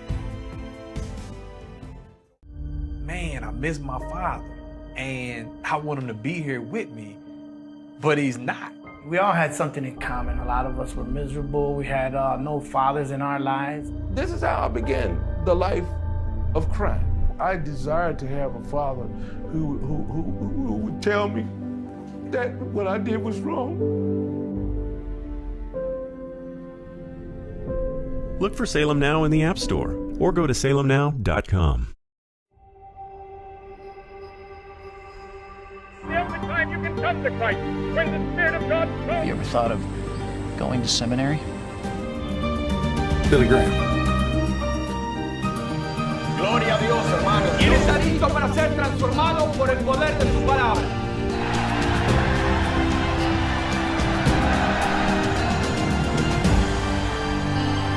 Look for Salem Now in the App Store or go to salemnow.com. Streaming on Salem Now. Out of your mind if you think this family can pick you up every time you fall. Every time I take one step forward, seems like I fall. Boy, Dylan Wright came in this morning. He wants to fight you. Never say die, gonna give it all. This is your opportunity to get back on your feet. This is my time. Won't quit, I've just begun. You gotta know who it is you're fighting for. That's the fight, Bo. I can't believe I'm saying it, that Bo Lawson can go 10 years without a competitive fight, and here he is going toe-to-toe with the world champion. No one expected this out of him.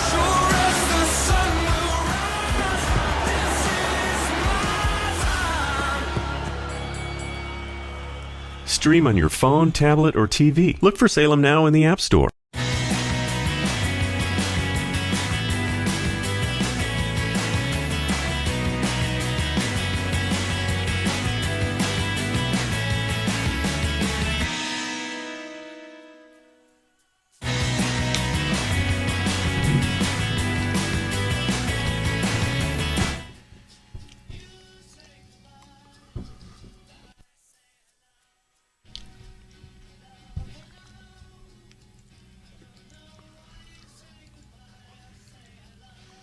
Okay, all. Did you divorce too soon or did you wait too long? That's the question of the male-female hour. Scott, Los Angeles, hello. Scott, hello. I hear clicking. Well, unfortunately, we'll have to put him on hold. He said he divorced too soon. All right. And, well, I don't know how to choose here. They're really, really good stuff. Mimi, Austin, Texas, hello. Hello, Dennis. Hi. Talk into the phone if you could. Yeah, I'm here. Okay, I'm talking into the phone. Excellent. You're clear. Okay. Yep. So, yeah, I was married for 23 years, and then my husband had what we would describe as a crisis gone too far, midlife crisis gone too far. We were 50, and he said he was not happy. He wanted a divorce. So we tried going to a marriage counselor. The marriage counselor gave good advice, which he didn't listen to. He said, if you think that staying married is difficult, try getting a divorce. But he didn't listen, and he got a divorce. He moved out of state. He gave up his career and walked away from his family.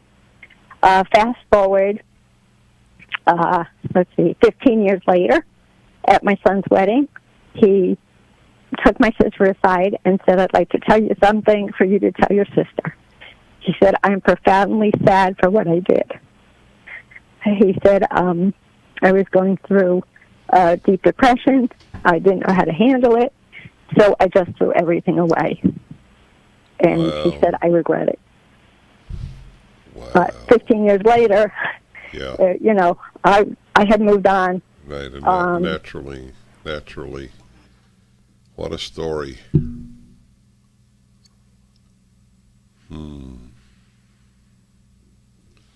How much of pain in life is self-inflicted and how much is inflicted by others? I have no answer to the question, but it is an appropriate one. Barbara Ann, Aaron, Randy, Joe, Loanne. The painful part of talk show hosting is when I can't take all these calls. There's no perfect answer to this question because there are no perfect answers in the human condition. But there are better answers in most instances. That man needed somebody to tell him that, and it still may not have worked. We continue.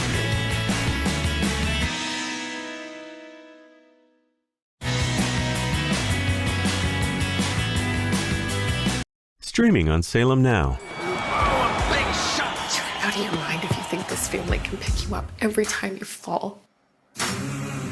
Every time I take one step forward, seems like I fall. Boy, Dylan Wright came in this morning. He wants to fight you. Never say die, gonna give it all. This is your opportunity to get back on your feet. This is my time. Won't quit, I'll just be good. You gotta know who it is you're fighting for. That's the fight, Bo. I can't believe I'm saying it, that Bo Lawson can go 10 years without a competitive fight, and here he is going toe-to-toe with the world champion. No one expected this out of him.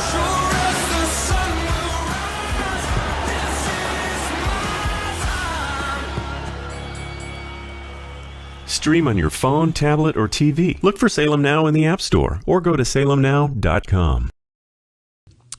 Don't you get tired of commercials screaming at you to buy gold now with inflated promises on future values? In an unregulated industry, you need honest, real experts to give you solid advice to protect your wealth and top picks on the best coins and bullion based on real-time data and historical trends. For example, as environmental policy becomes a hot topic, one precious metal that's been significantly undervalued for years is potentially set to surge. Nick Grovich, owner of AmFed Coin and Bullion, has long recommended this precious metal. Up to 600,000 ounces of this rare metal will be needed by 2030 to produce green hydrogen. Nick is doubling down on this pick, and you should too. Call Nick at AmFed Coin and Bullion to find out more. I've been friends with Nick for years, and he's my go-to guy when it comes to coins and bullion. I trust him. He is a good and very knowledgeable man. Call Nick at 800-221-7694, 800-221-7694, AmericanFederal.com, AmericanFederal.com. Not one mistake. Trending now on The Larry Elder Show. Good. Thank you for taking my call. My pleasure. I'm a green card holder, have been for 20 years. Thank you. From where? When I first, from South Africa. Excellent. Thank you. When I came into this country, I had to have blood tests to see that I didn't have syphilis, gonorrhea, HIV. I had to show all kinds of vaccinations. I had to show means to be able to support myself, et cetera, et cetera. So my point being is that the law is not being upheld as we understand it. And so I don't understand how they are circumnavigating the law again. I mean, obviously allowing these people into the country in the first place without proper vetting, etc., is one of the ways. But I mean, the laws are written for legal immigration. There are methods and ways of doing it. They say the system is broken, but it's not broken. It functions. Greg, I am deeply in your debt. Stay where you are because I've got a couple of questions for you, but just an addendum to your magnificent remarks. The system is not broken. We totally have a system that is set up to work if the laws that are on the books will only be enforced. But that's a huge if, and they are being intentionally ignored. So 20 years you've been here, right? And as someone who's actually followed the law, share with me a couple of minutes of your experience on whether it was too easy, too hard, or just right. I think it was just right. Keep up with what's trending. Subscribe on YouTube and at rumble.com. Streaming on Salem Now. The Democratic Party somehow has convinced black people that they're the good guys. Never mind the skanky history of the Democratic Party. That was a party of slavery. He said, listen, I gotta give these niggas enough. Not too much, but enough that I'll have them voting Democrat for the next 200 years. The race grievance industry would have you believe that blacks get up and think about nothing else except race. If I tell you this is racist, yeah, I would get you emotional. There is a whole big cottage industry for racism. If racism went away, a lot of people would be unemployed. The mob during the Minneapolis riots following the death of George Floyd. A bunch of white thugs, frankly, burning down the city's traditional black and Asian business district. They're racist, racist, racist, racist, racist. Everything's racist. Look for Salem Now in the App Store or go to salemnow.com. Streaming on Salem Now. Fiance? No, I can't be your fiance. You're gonna go. You're gonna be my fiance, and you're gonna be the most amazing, fascinating, most successful man ever. We're only gonna be there for a few hours, eat dinner, and I promise we'll have the best breakup of all time. My baby, my my princess. Oh, yeah. Stream on your phone, tablet, or TV. Look for Salem Now in the App Store or go to salemnow.com. Trending now on the Dennis Prager Show. When I started teaching, I was only 25. I was only 7 years older than my students. That's not a great span of time for between a man and a young woman, and it is a daily distraction. That's right. It is. I thank you for your honesty. That is exactly right, and it is not his fault. He's built that way. It's no more his fault than food is a distraction to the hungry. Okay? There is no difference between the two.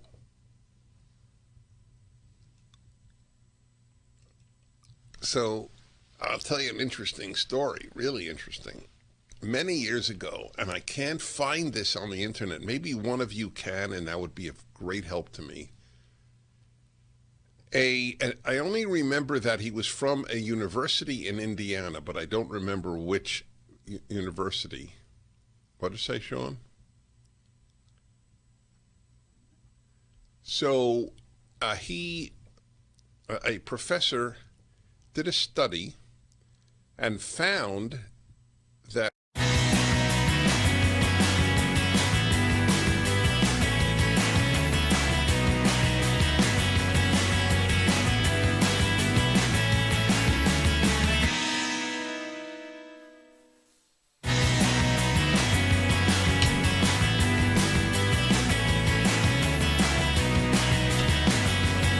Hi, everybody. Two pieces of good news, actually. And I do not broadcast in order to bring you good news or bad news, but truth. So, if it's good news, it's good. 1, Starbucks ends COVID-19 vaccine mandate. Very nice. Starbucks has ended its COVID-19 vaccine mandate following a Supreme Court ruling, finding the Biden administration's attempt to force workers to get a vaccine or wear a mask and get tested weekly was an overstep of its authority. We respect the court's ruling and will comply, Starbucks Chief Operating Officer John Culver wrote in a memorandum to workers. Nice. They had just said that they would nevertheless have their mandate, fire you if you don't get tested weekly. Maybe they can stop the idiocy of having all of their workers wear masks. God, do we live in a fake world? Oh God, the world of the left is just a fake. It's a play. It's a kabuki theater. People are sitting at tables in Starbucks with no masks, but you have to walk in with a mask. Of course, I don't. If they ask me to, I put it on. They never ask me to. More people need to do this. Obeying irrational orders is a very, very immoral thing to do. Of course, the argument is, well, what you think is irrational is your opinion. Really? Then reason is an idiocy. The idea of the age of reason, the idea of reason and rationality is absurd. If all rationality is a fake for opinion, which is true for the left, so they think it's true for everyone, then of course reason is useless. You can sit 10 feet from me, 5 of you eating with no masks on, but I have to enter the restaurant with a mask on. Explain that to me. And people believe it. I love the people, well, that's sarcastic. I actually have contempt for them.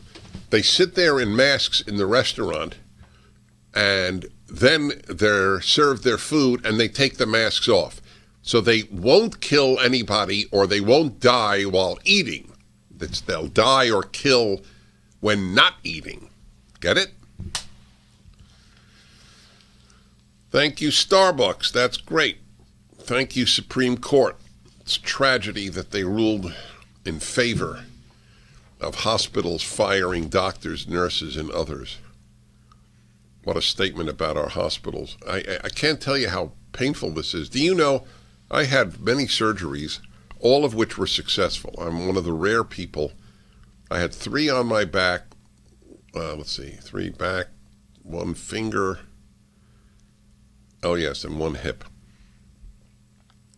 All but the finger, which got infected at a dermatologist's office, and it was a very serious infection. So I needed immediate surgery on my finger.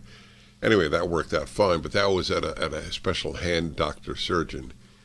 But otherwise, all of them were at USC, and they were terrific, and I announced it at the time. I was very grateful to USC, and I still am. But my view of hospitals has declined, as it has for the entire medical profession. The cruelty and idiocy that has shaped hospital policy, the number of people they forced to die alone, especially in 2020, will go down as a terrible blemish on the record of hospitals, among many others. The irrationality, the lack of concern for serious medicine, the firing of doctors who used ivermectin, who prescribed it. There is no doubt that history will record that the hospitals of the United States and the medical profession of the United States failed utterly during these past 2 years in terms of policy, not in terms, well, even medically, because they didn't offer any therapeutics.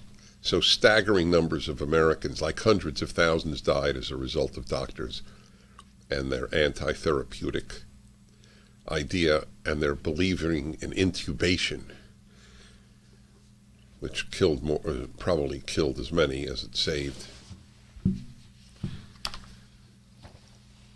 England, the second piece of news, England ends all COVID passports, mask mandates, and work restrictions. It's mind-blowing. So you know what's going to happen. If that is the case, then I think there will be a flood. Although they're not in the EU, I don't know if they'll get in. That's interesting. Will England allow Austrians in that police state of Austria, shame on Austria, truly a shame. The shame, the if you want a real good idea of what happens in the post-religion world of the West, here you go. So when Christianity died in Europe, you got fascism, communism, and Nazism. Okay? That's what you got. You didn't get that before Christianity failed, right? I mean, you had other terrible stuff. The 30 Years' War, all the Christian and Protestant massacres of one another. I get it. But that belonged to a previous age. In the modern age, we got fascism, Nazism, and communism. So you'll say, well, but we're not having fascist Nazis and communists now in Europe.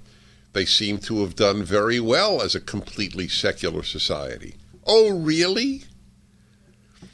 The contempt for liberty in post-Christian Europe is staggering. Now, you might say they're not related.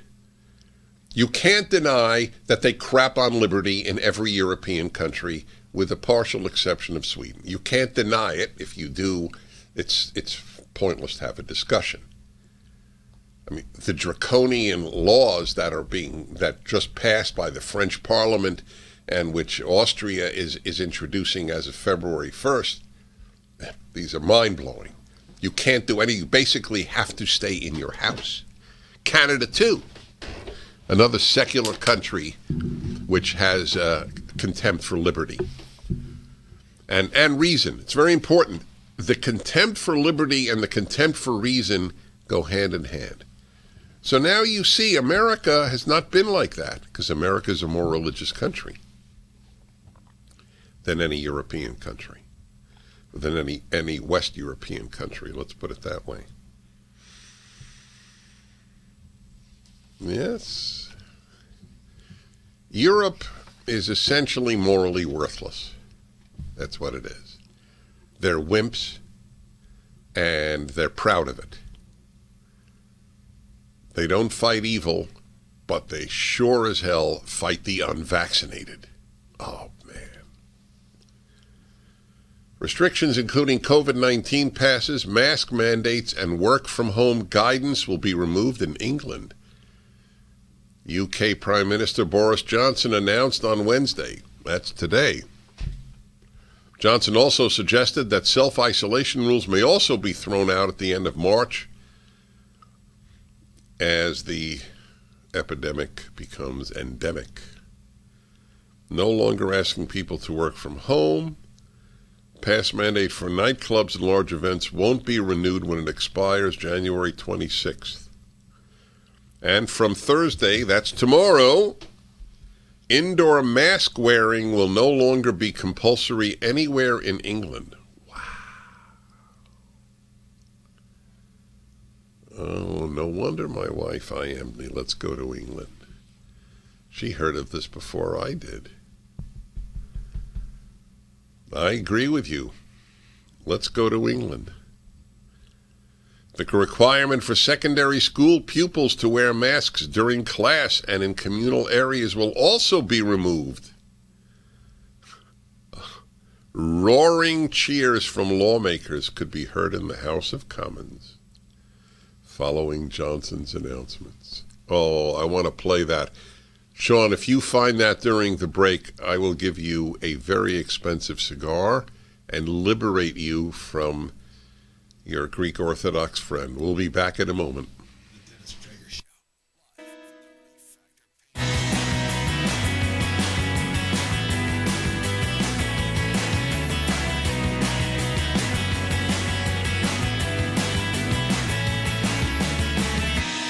Streaming on Salem Now. The Democratic Party somehow has convinced black people that they're the good guys. Never mind the skanky history of the Democratic Party. That was a party of slavery. He said, listen, I gotta give these niggas enough.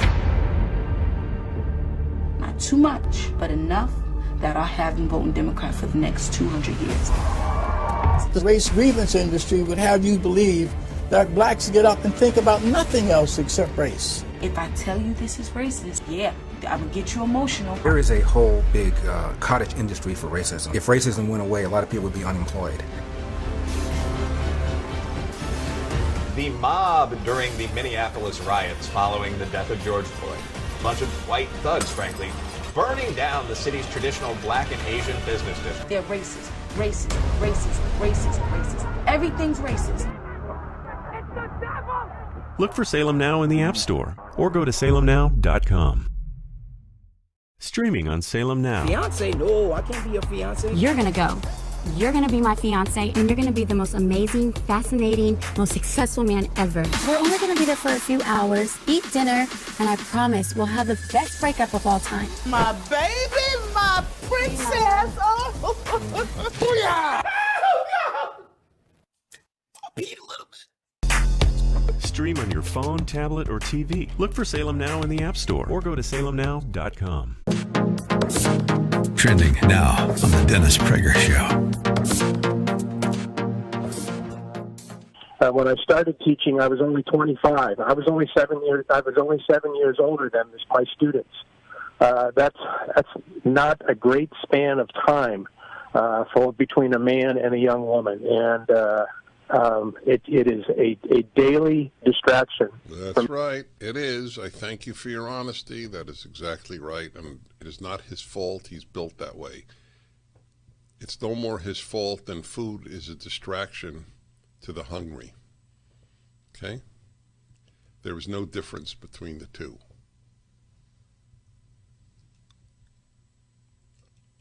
So I'll tell you an interesting story, really interesting. Many years ago, and I can't find this on the internet. Maybe one of you can, and that would be of great help to me. I only remember that he was from a university in Indiana, but I don't remember which university. What did it say, Sean? So a professor did a study and found that one of the two groups, I don't remember the second, of men most likely to divorce were high school teachers. And I think college teachers. In other words, men around a great number of young women divorced at a greater rate than any other men. And I had that professor on with that study. So if you could find that, I could read it to you. Keep up with what's trending. Subscribe on YouTube today.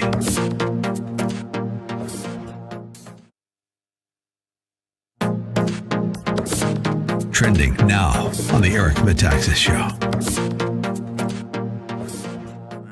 Americans still have enough fighting spirit. We're not Canada, we're not Sweden, we're not Germany.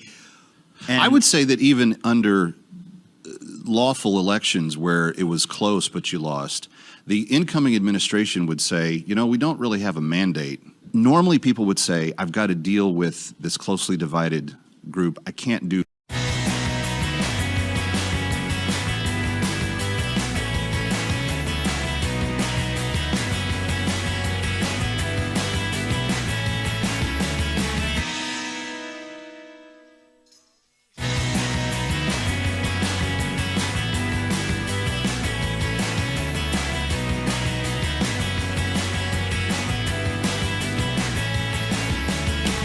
Listen, folks. Listen. Hear, hear.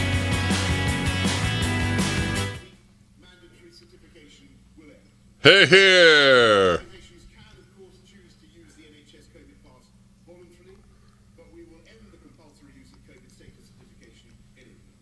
Hear, hear. Hear, hear.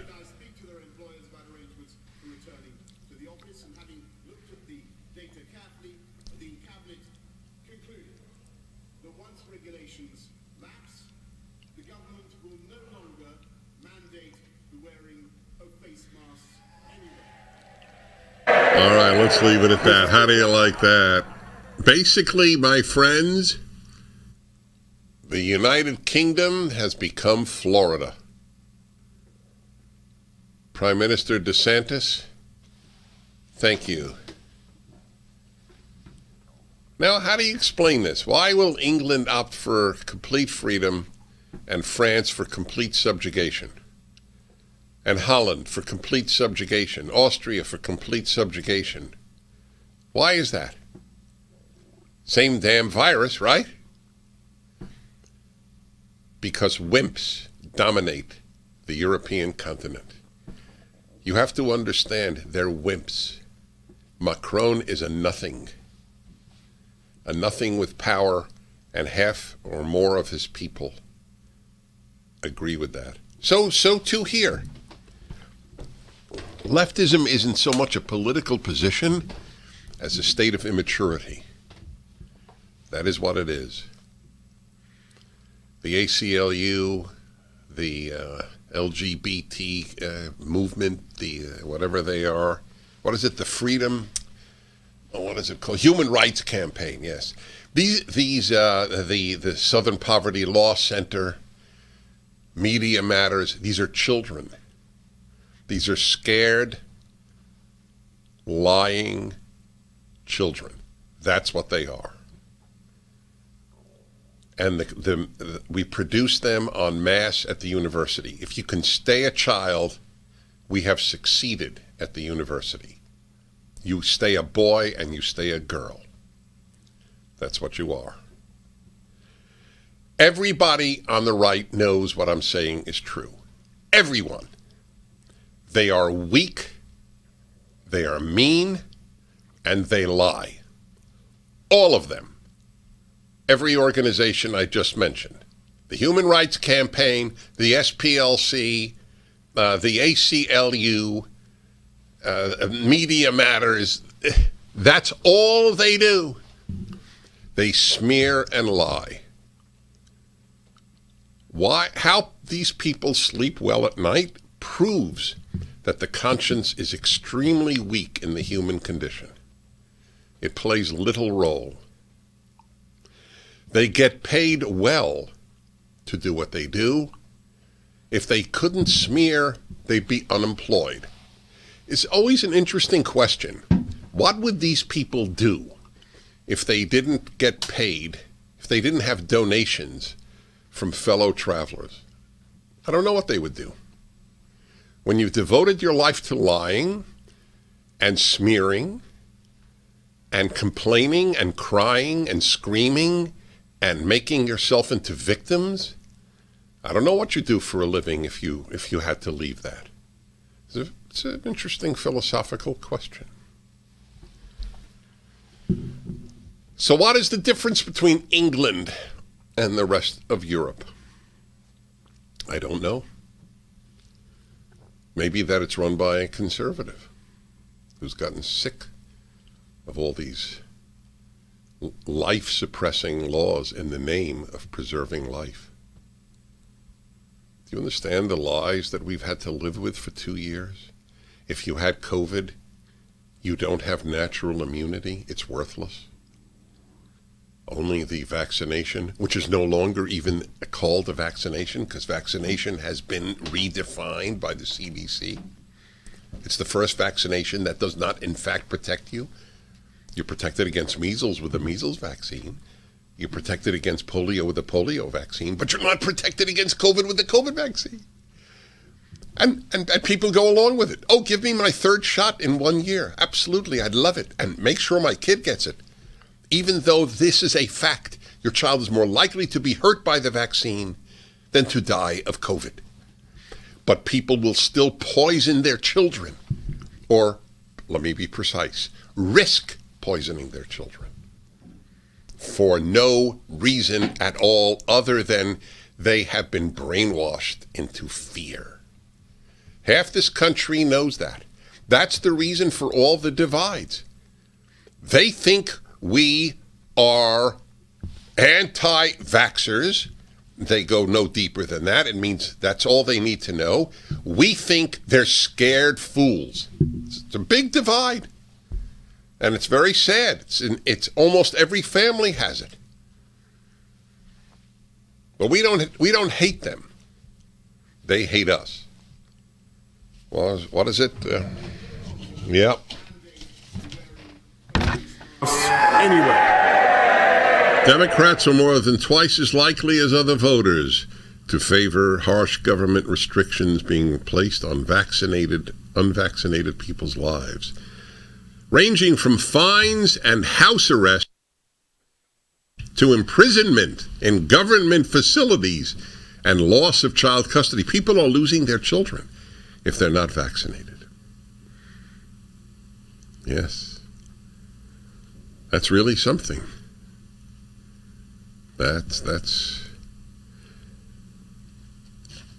It's so evil, and it's equally evil and absurd. As I have said, if a divorced parent loses custody, why don't married parents lose custody? If two married parents, or if one married parent, it's enough, right, is not vaccinated, why don't we take the children away from them? Why only from divorced parents? Answer for that, Judge Silberman in L.A.? You haven't answered that? Why do you allow any unvaccinated parent to have custody of a child? There should be mass removal of children. If this doesn't clarify how obscene the left is to you, nothing will. These last 2 years should be clear. They burn down cities. They create mayhem and evil and torture and murder and burn down centers of cities, and all you talk about is January 6th. That is the residue of a lying media, and people don't know that. We saw half a year of mayhem, and it was defended. We saw one day of a few hours, and that is a turning point in America. The government will no longer mandate the wearing of face masks anywhere.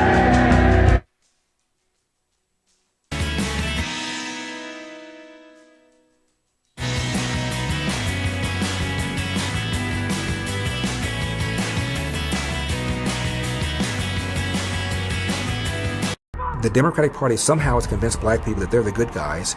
Never mind the skanky history of the Democratic Party. That was a party of slavery. There is a whole big cottage industry for racism. If racism went away, a lot of people would be unemployed. The mob during the Minneapolis riots following the death of George Floyd. A bunch of white thugs, frankly, burning down the city's traditional black and Asian business district. They're racist, racist, racist. Everything's racist. Look for Salem Now in the App Store or go to salemnow.com. The Democratic Party somehow has convinced black people that they're the good guys. Never mind the skanky history of the Democratic Party. That was a party of slavery. They're racist, racist, racist. Everything's racist. Look for Salem Now in the App Store or go to salemnow.com. Don't you get tired of commercials screaming at you to buy gold now with inflated promises on future values?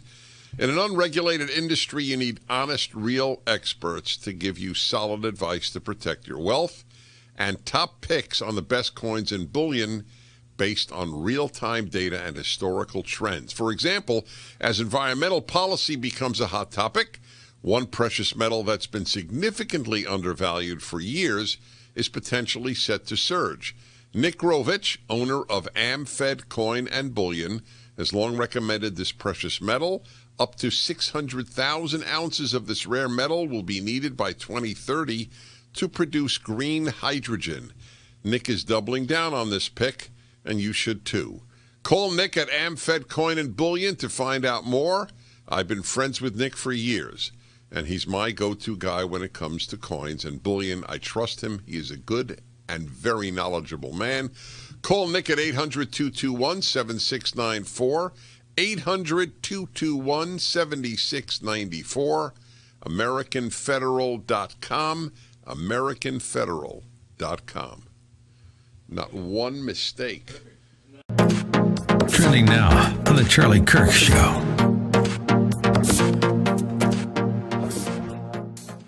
When there is a clash on the left between separate preferred activist groups, who gets preference?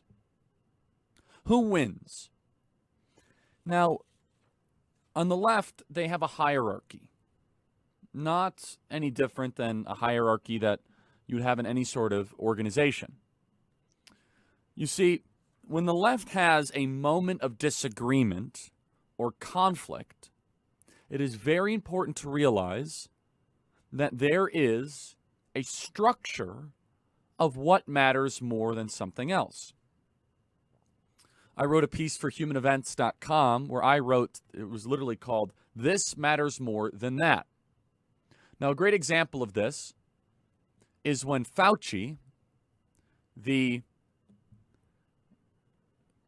lockdown artist, the anti-freedom activist, mad scientist, who is the best example of the technological and scientific elite that the left worships. When he was even confronted by a talk show host where they asked Fauci, they said, "So do you think that young people should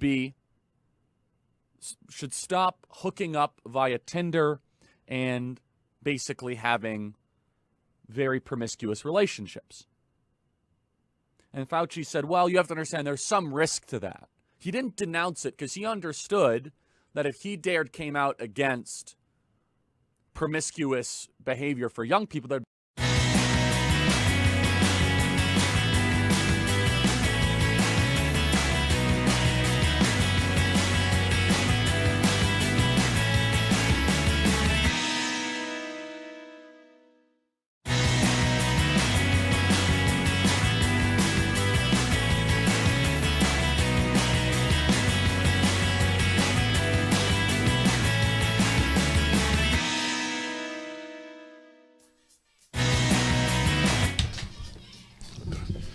You know, when I first got a 3-hour show, I will never forget. It was on ABC in L.A. I was in my 30s, and I had a 3-hour show every day. I went from weekend to every day, and I said to a legend in radio, Ray Breen, at ABC, he followed me. It was an evening show. And I said, Ray, what am I going to talk about for 3 hours? And the man just laughed. He had a 5-hour show every night. And why am I mentioning that? I have so many interesting things to talk about. And then Barack Lurie walks in with a phenomenal book. And I realized, oh my God, everything that I'm talking about, we could do an hour or more. This is a great example. So here's the book. If you're watching, I'm showing it to you right now. It's on the Salem News Channel. Atheism Destroys. How Godlessness Destroys the Pillars of Civilization and How to Fight Back. You got a foreword by a bishop, Robert Stearns. Oh, I know Robert. Yep. He's a great man. Great man. Wonderful work that he's doing, too. That's right. So this is volume 2 of the Atheism Kills series. Right. You went from kills to destroys. See, you must understand, Barack Lurie's a lawyer, but he's not a theologian. He is religious, but as a Jew, he's not an Orthodox Jew. So this is not a book you would expect from someone in his way of life, if you will. He just came to rational conclusions. Is that a fair way of putting it? Exactly right, Dennis. It's you and I had the same way of coming to God. I remember talking to you a long time ago about this, and I said I came to God through probabilities and science and logic, and you said exactly the way for you. Yes. And that's how I felt about it, and I think we all should come to God that way, one way or the other. In this book, Atheism Destroys, I barely have any references to the Bible. Why? Because I know how atheists think. They think that when you're referring to the Bible, then you're just being tautological. Right. Tautological. It's a self-referencing mechanism. Right. And so therefore I avoided that. There is some reference, of course, but generally speaking, my basic thesis is that without God in our society, everything falls apart. We just simply don't appreciate, we take for granted all the things that we love about civilization. Whether that's family and marriage, relationships generally speaking, sex, yes, even sex, free speech, and then courage, just courage alone. I mean, and I have a whole chapter on the 2020 year of fear, as I call it, and how it's so emblematic because of our godless society. It is the best way to trace the division between the frightened and the non-frightened. Yeah. Yeah, it is exactly that. And it's no doubt to me, and no surprise to you, that those who have fought the COVID restrictions were by and large, religious or had God in their lives one way or the other. Mm-hmm. And I saw that correlation very strongly. And the correlations, by the way, this is a book about correlations and to some extent causation. But the correlations that I'm seeing in, for example, mass murderers, serial killers, the mafia, sex trafficking, and drug trafficking. I go through all of that. And there's one common theme in every single case. And that is the leaders of those people, and in fact, the members of all those organizations, bad guy organizations, they're all godless to a man. So, look, does that rise to the level of causation? No. But at some point, you begin to scratch your head. Does it rise to the level of provable causation? No. Right. But logical causation? Give me a better reason. Right. You've never heard of somebody, let's say, like the Catholic butcher of New Orleans, right? You've never heard that. You never heard about the Hasidic, slaughterer of whatever. Right. It's always these people that are truly godless and who have decided that they are God. Right. One way or the other. Charles Manson himself said he was God. So this is the notion, and something that I take to the, not to the extreme, but I develop in Atheism Destroys. Did you come from atheism? Yes, and that is. How were you raised? I was raised, Jewishly, and we were taught to be proud Jews. But so that's ethnically. Ethnically, you weren't raised religiously. There were two Correct. ways of being Jewish. Right. My dad and my mom believed in God, and everything was great there, but they did not push that very much. So that was the big issue there. And I decided I was an atheist, and I saw how dark atheism was. It was profoundly dark, and I escaped it. I actually consider it an escape. And to the atheists out there, if you are an atheist, you may think you're happy in a way, but you're really not. I know that sounds quite arrogant on my part, but nevertheless, you need to escape. The book is Atheism Destroys, Barak Lurie's new, great, important book. Let me get that into the picture. There we go. Good. And Nerve Renew is one of the few products I asked to advertise on my show because it had such an impact on me. I have what we call neuropathy, tingling, numbness, in my case feet, some have it hands. I had special inserts made about 10 years ago, worked great when I wore my shoes. Afterwards, it was awful again. Read about Nerve Renew, took it, threw away my inserts after 10 months. Try it for 2 weeks for free. TryNerveRenew.com. That was a rare one.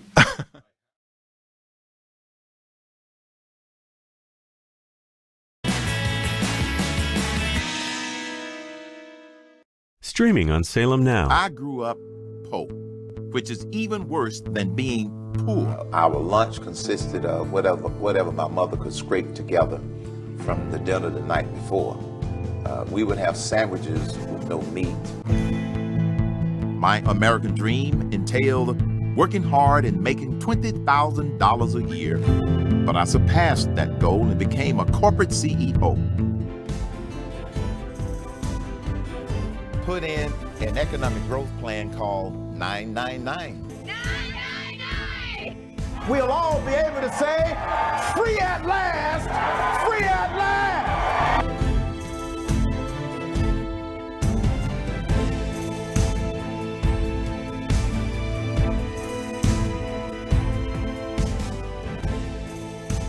Look for Salem Now in the App Store or go to salemnow.com. Man, I miss my father, and I want him to be here with me, but he's not. We all had something in common. A lot of us were miserable. We had no fathers in our lives. This is how I began the life of crime. I desired to have a father who would tell me that what I did was wrong. Look for Salem Now in the App Store or go to salemnow.com. Every time you can come to Christ, when the Spirit of God comes. You ever thought of going to seminary? Billy Graham. Gloria a Dios, hermano. Él está listo para ser transformado por el poder de su palabra.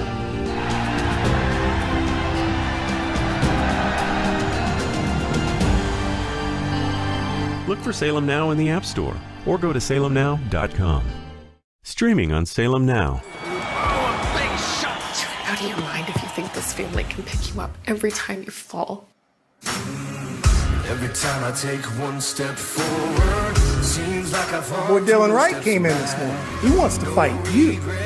Never say die, gonna give it all. This is your opportunity to get back on your feet. This is my time. Won't quit, I'll just be good. You gotta know who it is you're fighting for. That's the fight, Bo.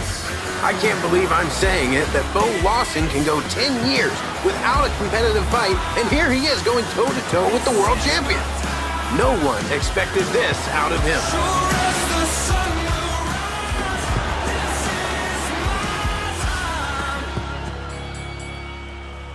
Stream on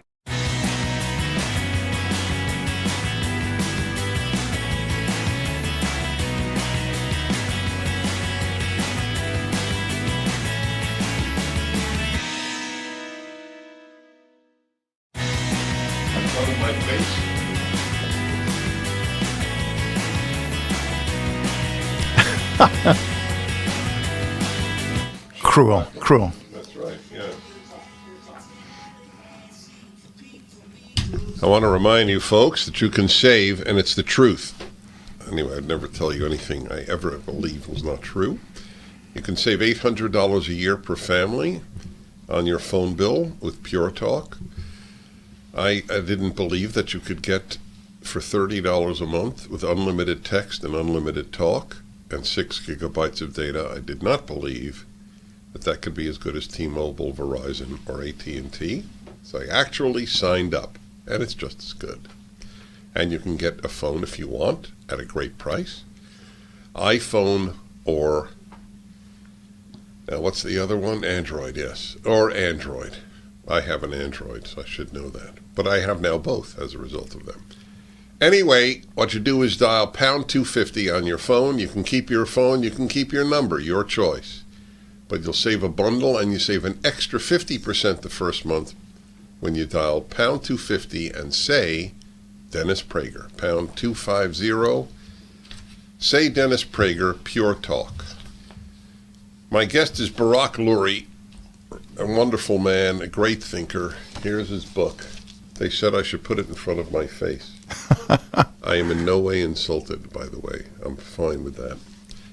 Atheism Destroys, the second volume of the consequences of atheism.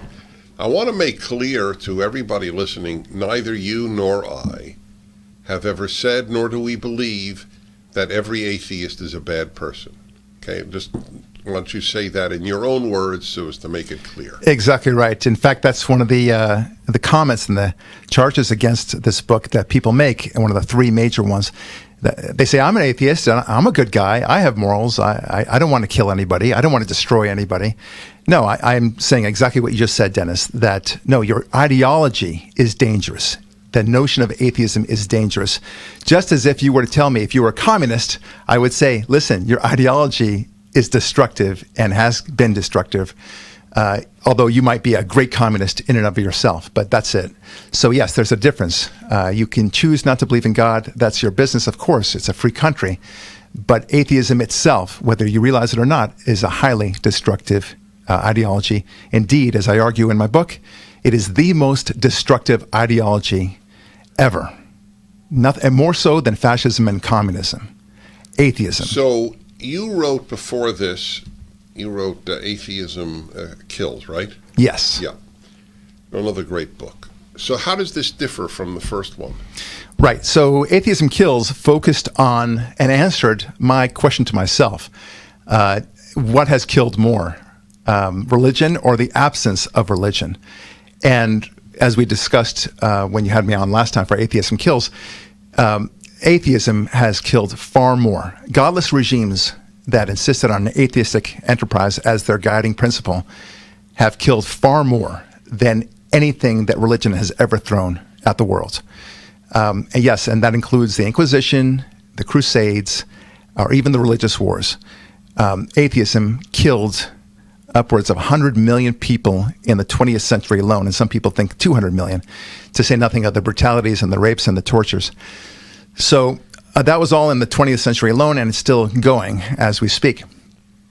Religion, by contrast, if you added it all up, something on the order of 700 to 3 million in all of history.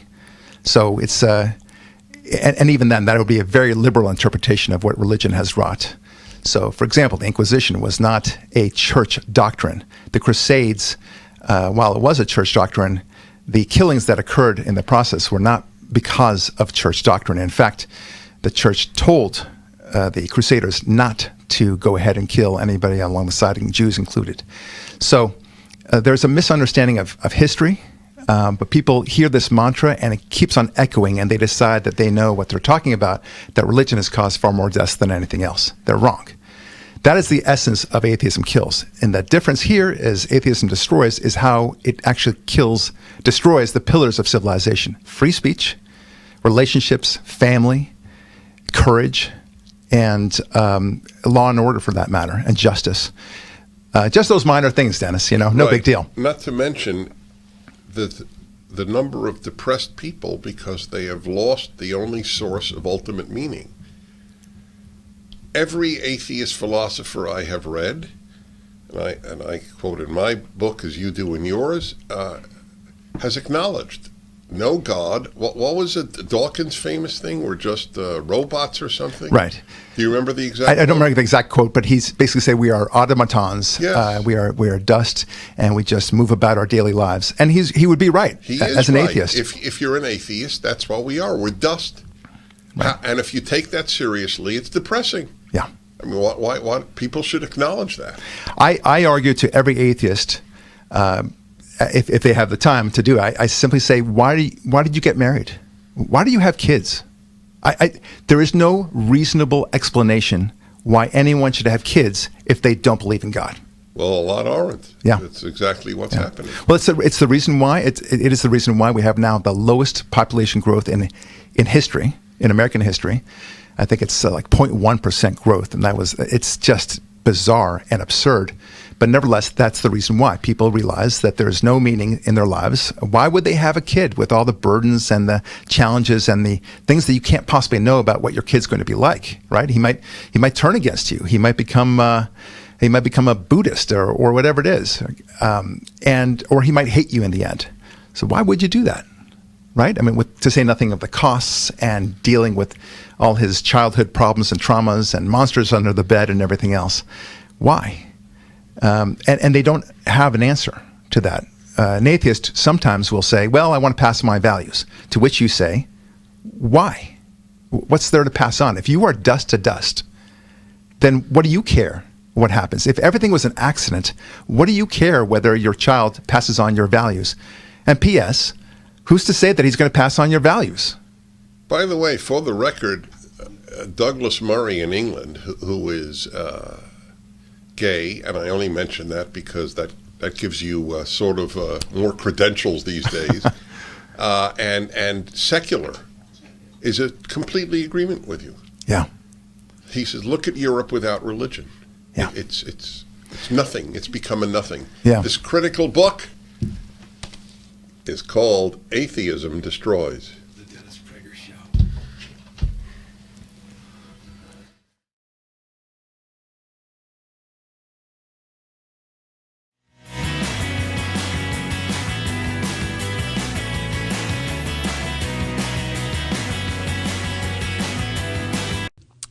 Don't you get tired of commercials screaming at you to buy gold now with inflated promises on future values?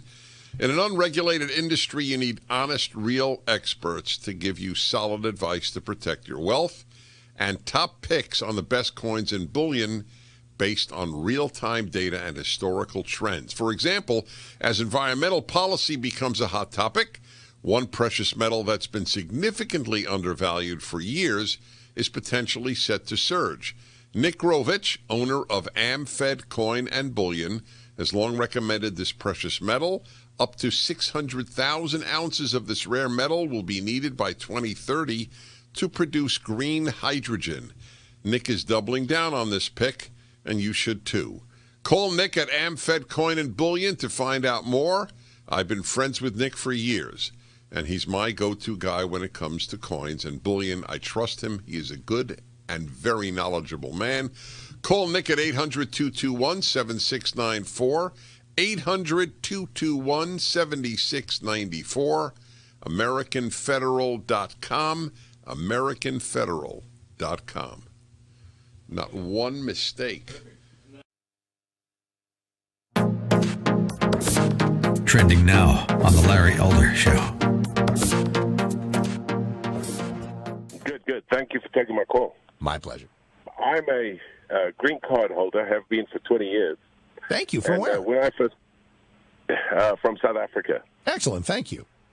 When I came into this country, I had to have blood tests to see that I didn't have syphilis, gonorrhea, HIV. I had to show all kinds of vaccinations. I had to show means to be able to support myself, et cetera, et cetera. So my point being is that the law is not being upheld as we understand it.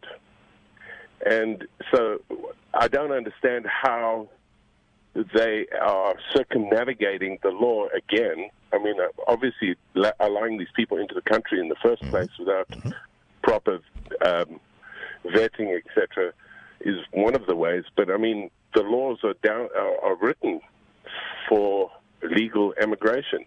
There are methods and ways of doing it. They say the system is broken, but it's not broken. It functions. Greg, I am deeply in your debt. Stay where you are because I've got a couple of questions for you, but just an addendum to your magnificent remarks. The system is not broken. We totally have a system that is set up to work if the laws that are on the book.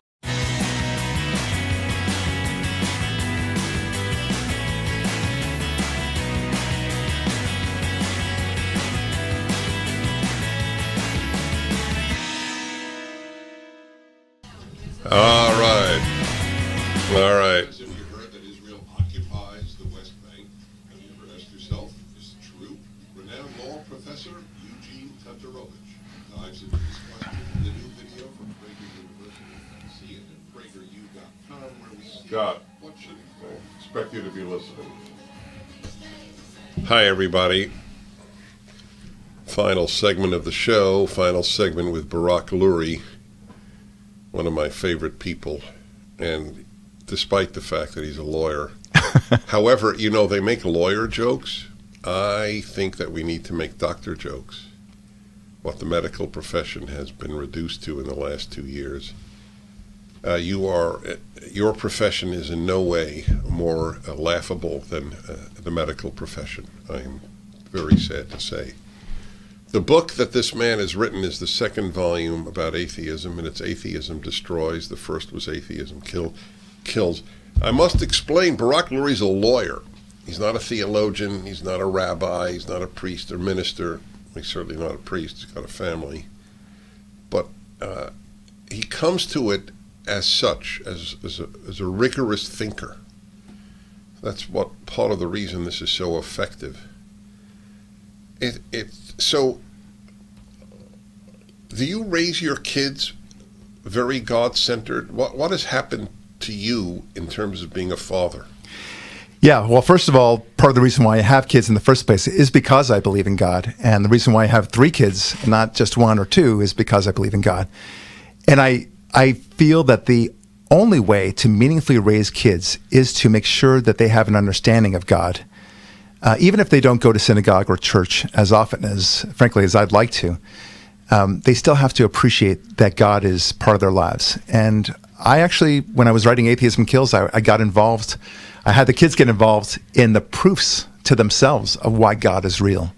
And they came up with many good examples. Actually, I'm a little bit embarrassed because they're young kids who came up with some very interesting ideas. But to get them engaged and to think about God themselves and why God is real themselves, just by, for example, looking at the difference between humans on the one hand and animals on the other. And there are massive amounts of distinctions. And then they realize that God is real. To have a strong father and to have God, the chances, there are no guarantees with children, just the way it works. And you have a wonderful wife too. So the combination of what I just described, if I had to bet that your kids are going to turn out well, I'd bet that they are. It's not a compliment, it's just a statement. God, strong dad, a father in heaven and a father on earth. This is a really important work, my friends. Whoops. I hit the mic with the book. Atheism Destroys. Barak Lurie. Congratulations, Barak. You're doing God's work. Thank you, Dennis. I so appreciate that. God bless. That'll sell.